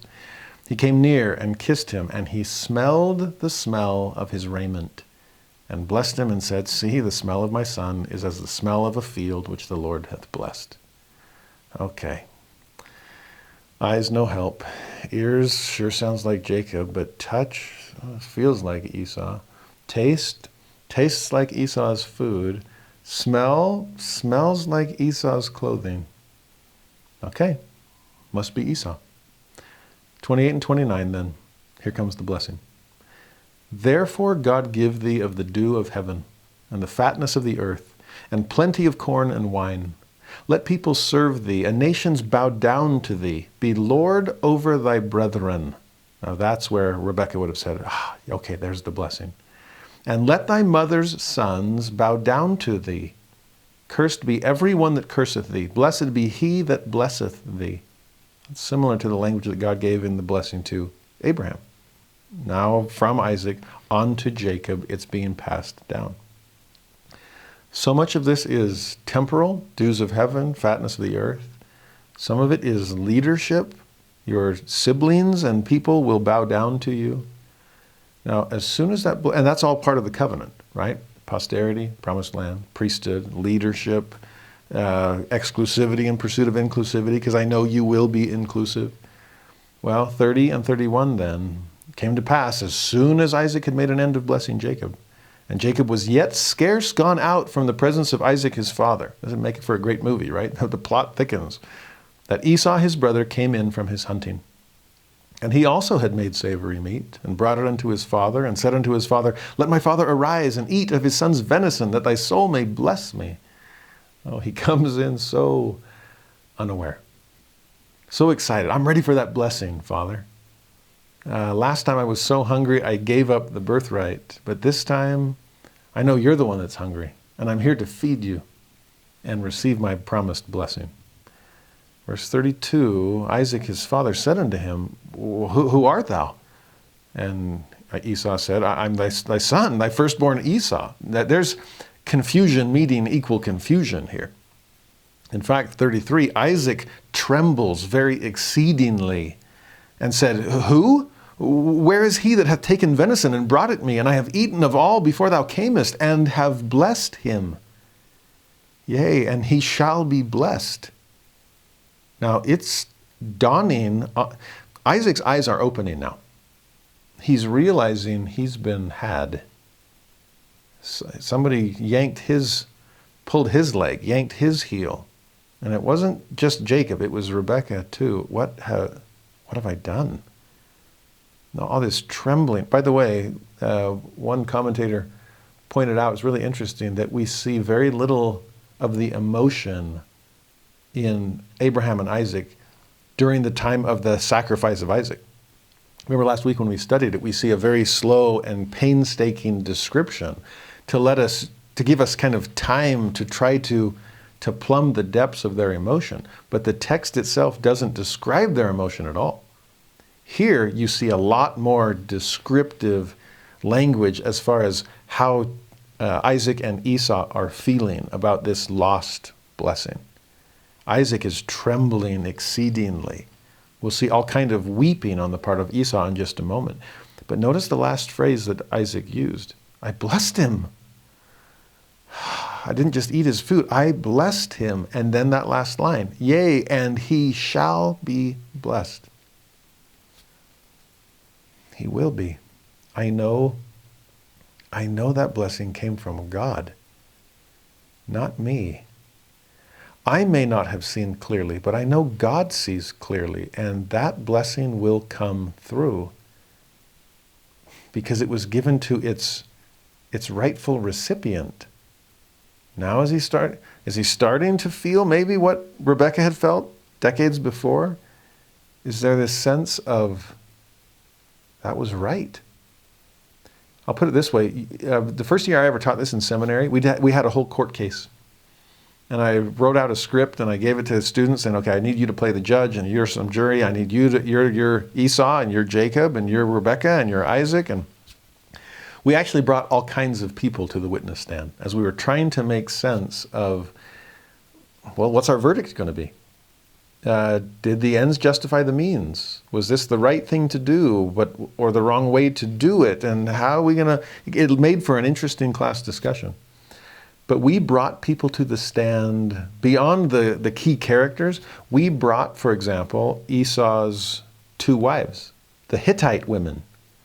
And we made them swear and testify of their lineage and what that meant as Hittites and outside the covenant. We brought a very cold bowl of pottage, some old oatmeal, just crusty and hard, as Exhibit A of just how much value Esau had placed on the birthright and its associated blessing. We brought, this was an interesting one. We even brought Peter from premortality to the witness stand. And the students were like, what? How does Peter factor into this? And well, the lawyer asked him to describe what Jesus had said to him when he gave him the sealing power, the keys of the kingdom. And we pointed out that whatsoever you bind on earth will be bound in heaven, which is what Esau just admitted. I bound it on earth. It's going to be bound in heaven. But then we had Peter continue his testimony as he said, and Jesus also said, whatsoever thou shalt loose on earth shall be loosed in heaven. So, Peter, and your honor, and ladies and gentlemen of the jury, do you mean to suggest that blessings you pronounce can be unpronounced? Blessings you do can be undone? Is it true that you can loose what you bind? And God will loose as well. And Peter said, yes, that's exactly what Jesus said to me. So, Isaac, could you have reversed this? Did you bind on earth unknowingly, but then once your eyes were fully open, realize that yes, this is bound in heaven as it should be, and I'm not going to take it back, son. I'm not going to undo what I did. I did something right without even knowing it. Okay? Well, the court case proceeds, or at least the drama does here that we're describing. Verse 34, when Esau heard the words of his father, he cried with a great and exceeding bitter cry, and said unto his father, bless me, even me also, O my father. Like I said, this is more emotion than we ever saw in the story of Abraham and Isaac. And a father who now is trembling exceedingly, a son who is crying with an exceeding bitter cry. Father, Father, bless me too. Is there nothing left for me? Maybe here he's finally realizing, I gave up the birthright for nothing, and now not even any blessing is left for me. Is this where his eyes are fully opened to the worth of something that he had undervalued? The blessings he had taken for granted. Verse 35, Dad responds, thy brother came with subtlety and have taken away thy blessing. I thought you were the cunning one, son. Well, there was some cunning in Jacob too. 36, Esau responds, is not he rightly named Jacob? Oh, you named him for the right reason. He hath supplanted me these 2 times. He took away my birthright. Now, full disclosure, Esau, you sold it to him for nothing. Esau continues, and behold, now he hath taken away my blessing. And he said, hast thou not reserved a blessing for me? There is such, pathos, such feeling in this. He's finally come to his senses. He finally realizes what he's lost, not once, but twice. Is that all there is? Do you not have a blessing for me? And what amazes me about God is that in his generosity, there's always a blessing. It's like the celestial kingdom, far surpassing our understanding. Infinitely greater than what we have. There's a gift. It's just infinitely less than what God had intended to give us. Even in our worst moments, when we are crying with exceeding bitterness, begging for God to bless us with something, he always does. He always does. There is yet a blessing reserved for you. And so Isaac gives it to him. 37, Isaac answered and said unto Esau, behold, I have made him thy lord. All his brethren have I given to him for servants. With corn and wine have I sustained him. And what shall I now do unto thee, my son? What can I give you? Well, there is something. 38, Esau says to his father, "Hast thou but one blessing, my father? Bless me, even me also, O my father." And Esau lifted up his voice and wept. So much feeling here. And father does have a blessing to give him. 39 and 40 bears so much similarity to 28 and 29. I'll put them up on the screen side by side so you can see just how similar they are. Yes, there's a blessing for you. In the first instance to Jacob, "Therefore God give thee of the dew of heaven and the fatness of the earth." And in 39 to Esau, "Behold, thy dwelling shall be the fatness of the earth and of the dew of heaven." I want to give you all that I can. There will still be a portion for you, son. And as far as temporal blessings are concerned, I will bless you as abundantly as I have blessed Jacob. The difference comes down to leadership. And that I can't or won't change.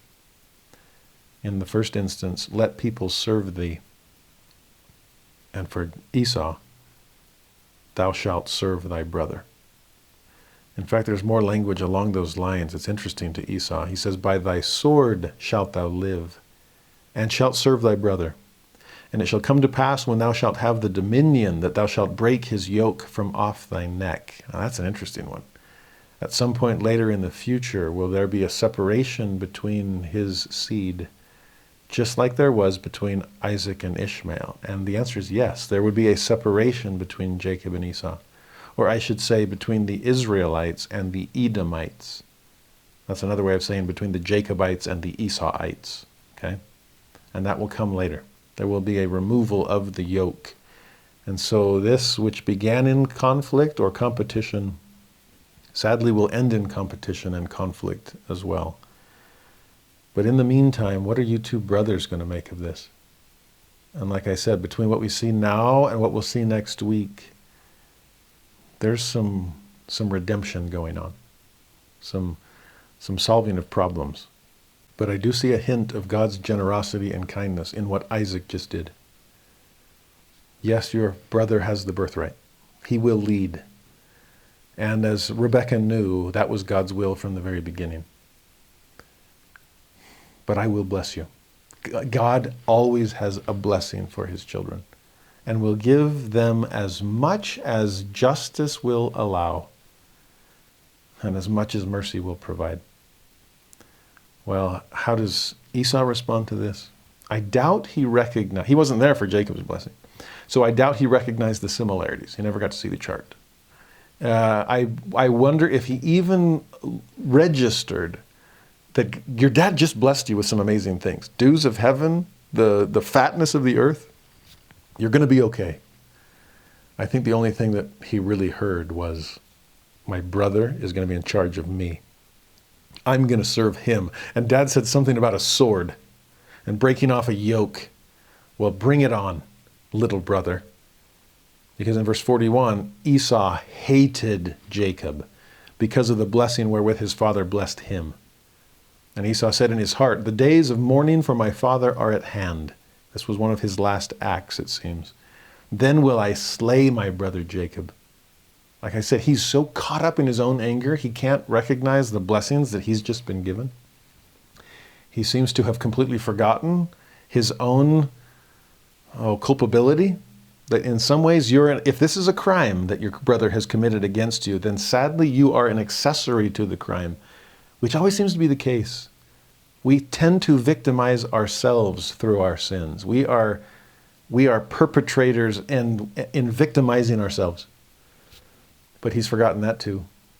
I'm so mad at my brother for what he's taken from me that I'm going to take it all from him. Forget my single portion and my brother's double portion. I don't even want a double portion anymore. I want the entire portion, and I will kill my brother over this. Sword, yoke, right now. Now, 42, the words of Esau, her elder son, were told to Rebekah, and she sent and called Jacob, her younger son, and said unto him, "Behold, thy brother Esau, as touching thee, doth comfort himself, purposing to kill thee." Now, That's an interesting way to put it. Esau wants to kill you. Why? In order to comfort himself. That's an equation that just won't add up. And yet so often we think that it does. And if I can pull someone else down, then that allows me to rise above. I'll find comfort by by bringing others to share in my misery. That isn't how it works. Satan seeks that all men may be miserable like unto himself. Well, in this moment, Esau, in his hatred, in his rage, I'm going to take it out on someone, and that will get it out of my system. That will comfort me. It never does. You probably remember Brigham Young's just homely advice that if you ever get bit by a rattlesnake, you only got two options. One, chase it down to take out your frustration. Kill it, because it tried to kill you. But what you do in the process? All that exercise, that venom is now coursing through your entire body. And you're the one that did it. Whereas if you just stop right in the moment and let the snake do whatever the snake's going to do, let it slither away and localize the venom, stop it from spreading, do whatever you can to get it out of you, then even if the snake lives to tell the tale, you'll live to tell it too. And that's what matters most here. Forgive. Turn the other cheek. As Isaac had with Abimelech, as Abraham had done with Lot. If you are the source of the covenant and the standard that you are trying to bring people into, there will always be haters. There will always be those that attack you. And if you haven't learned to turn the other cheek, then rather than giving them the living water, worse than kink the hose, you'll come after them. Instead of providing life, you will be offering them death, and that cannot come through a covenant son. Esau, that way just won't work. So what's mom's advice to Jacob to keep him safe? The way this story ends is fascinating. 43, now therefore my son, obey my voice. Arise, flee. Flee to Laban my brother, to Haran. How interesting that's the one place that Isaac's never even been. It's the place that, no, I came out, and your father was never supposed to go in, but to preserve your life, maybe that's our only hope. You go in, go live with my family. And notice her unrealistic optimism. She says, tarry with him a few days, until thy brother's fury turn away. She thought that Esau's anger would blow over in a few days. Esau and Jacob do not reconcile until more than 2 decades later. It's like half their lifetime. What a tragedy. Yes, Jacob received the birthright and the blessing. Yes, he's the leader, but for the next 20 years, he's not even going to be in a position to lead his family because he's cut off from them. Could things have been different if Rebekah and Isaac had talked about this? Could things have been different if they'd sat down as a family council and explained things? And yes, Esau would have had to swallow hard with this maternal revelation. But would he have accepted it, perhaps with less anger? At least less anger directed to his brother Jacob? Or at least less justifiable anger aimed in his direction?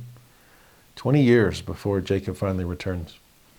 Verse 45 then, until thy brother's anger turn away from thee, and he forget that which thou hast done to him, then I will send and fetch thee from thence. And then notice how she puts it. Why should I be deprived also of you both in one day? And that again brings us back to the story of Cain and Abel, where Eve loses both sons at the same time. One physically, one spiritually. I can't allow that to happen. So 46, Rebekah says to Isaac, probably trying to explain to him why he's about to lose his son Jacob. She says, I am weary of my life because of the daughters of Heth. That's where the Hittites are coming from. If Jacob take a wife of the daughters of Heth, like Esau did, such as these which are of the daughters of the land, what good shall my life do me? You understand once again? This is the culminating moment in this story, because then next week we'll get on to Jacob and Rachel and Leah. What good is my life if I can't pass down the covenant? And if Jacob dies, or even if Jacob stays but ends up marrying outside the covenant the way Esau has, those are our two sons, our only two sons. And if those two kink the hose, then it doesn't matter that we didn't. It doesn't matter if we kept the covenant if they don't keep their covenant. And what's happening to our family? What kind of decisions has Esau already made that disqualified him from this? That's why you know now why I did what I did. You know that Jacob was the one that the covenant was supposed to go through him.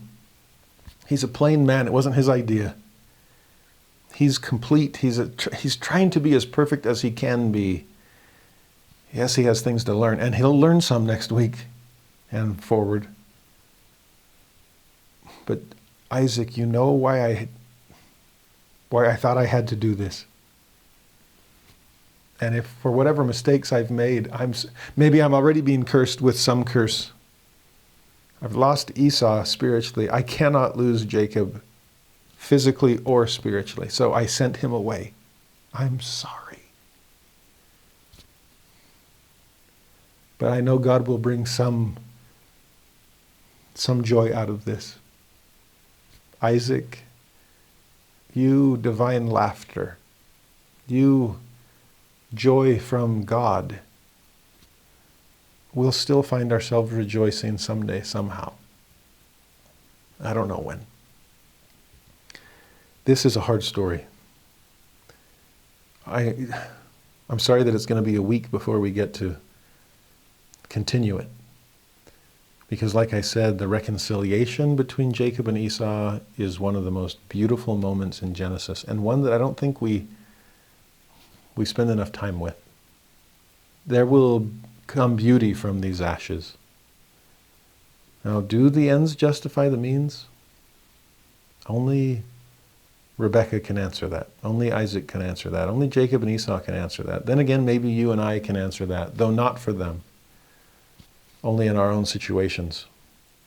Like I said, when we did that court case in seminary, I think everyone sensed that the goal was to exonerate Rebekah and Jacob. Because they're the good guys, right? I mean, we can throw Esau under the bus. We'll see how that goes next week. But as long as Jacob and Rebekah come out unscathed, we're good to go. Well, is that oversimplifying things? Is that forcing people to be perfect in ways that they weren't and that we aren't?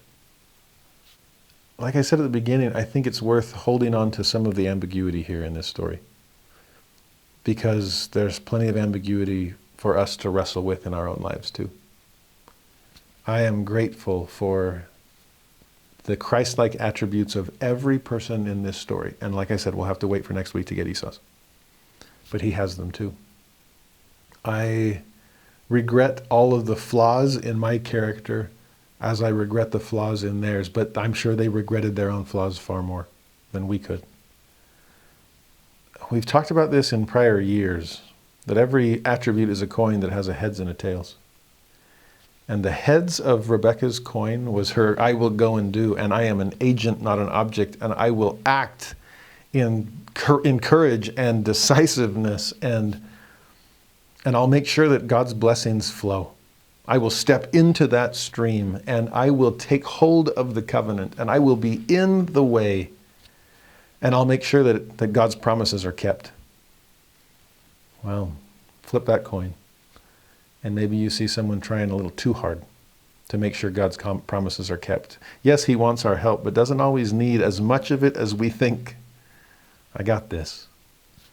Maybe she's so decisive, and maybe she's so independent. And she was willing to turn to God directly for an understanding of, if it be so, then why am I thus? That independence is a beautiful thing. That has some potential downfalls if you don't become interdependent with your husband in decisions that matter most. So Hold on to your strengths, my friends. Beware of their inherent weaknesses. If you love the heads of your coins and they have the guts, try to pick it up and just peek quickly at its related tails. And then just try to keep it heads up from that point forward. And lastly, if we shift from Rebekah to Jacob, since he's equally a part of this difficult story that we ended with. You see, as we'll see next week and the weeks following, here Jacob is on the giving end, but we'll see next week what it feels like for him to be on the receiving end of similar kinds of trickery. We'll see him receive a Leah when he expected a Rachel. We'll see him the next generation when some of his sons have betrayed another one of his sons, and there is conflict and friction and anger and covetousness and everything that he felt with his own brother Esau is happening with his son Joseph and his other sons that betrayed him and then deceived their father with the help of some of their brother's clothing and an animal they'd killed. Can you hear the echoes? Now, what's interesting about all of these stories is that God brings good out of them. He really does. This action will bring the birthright and the blessing to Jacob, which was God's intention. It will push Jacob off to Haran to marry within the covenant, to do what his dad never did, right? But for the same purpose, to marry within the covenant. And it's through this that he's propelled forward along the path of destiny to meet Rachel, his covenant wife. It's through the deception of his children that the whole family is saved as they go down to Egypt during their time of famine. God always brings beauty out of ashes, even if we're the ones who lit the fire. But there is some burning along the way. There's a loss along with the gain. And in Jacob's case, yes, you went forward, but you lost years and years you could have had with your mother, with your brother. And in the next story, years and years you could have spent with your covenant son, Joseph. My friends, I keep praying for the Holy Ghost to help me learn the lessons I'm supposed to learn from these stories, and that He'll do the same for you. This one doesn't have the same sense of closure that a lot of other stories do. Next week, I think we'll provide some of it when we see Jacob and Esau reconcile. And it's such a beautiful story. We only saw Esau's tails today. We'll see his heads next week. And there's heads in all of us. I'm grateful for a God that recognizes that and holds out hope for us all. There's tails in all of us too. And maybe that's why this kind of story doesn't sit quite so well with us, because my own flaws and weaknesses don't sit very well with me either. But they're there. And maybe it's not wise to wish away the warts on saintly people in the Old Testament that still were human, because it's not wise to wish away my warts either, or at least not wise to pretend that they're not present. I know where I fall short. Just as I'm starting to see or trying to make sense of places where other people fall short too. We need a more nuanced, more sophisticated view of Scripture, evidently. Instead of just the blacks and whites that we grow up and just assume that people are perfect or perfectly flawed. We're all somewhere in the middle. We're humans. And thankfully, God is aware of that. Thankfully, he sent His Son to come down to see and recognize what we've done, but also what we're up against.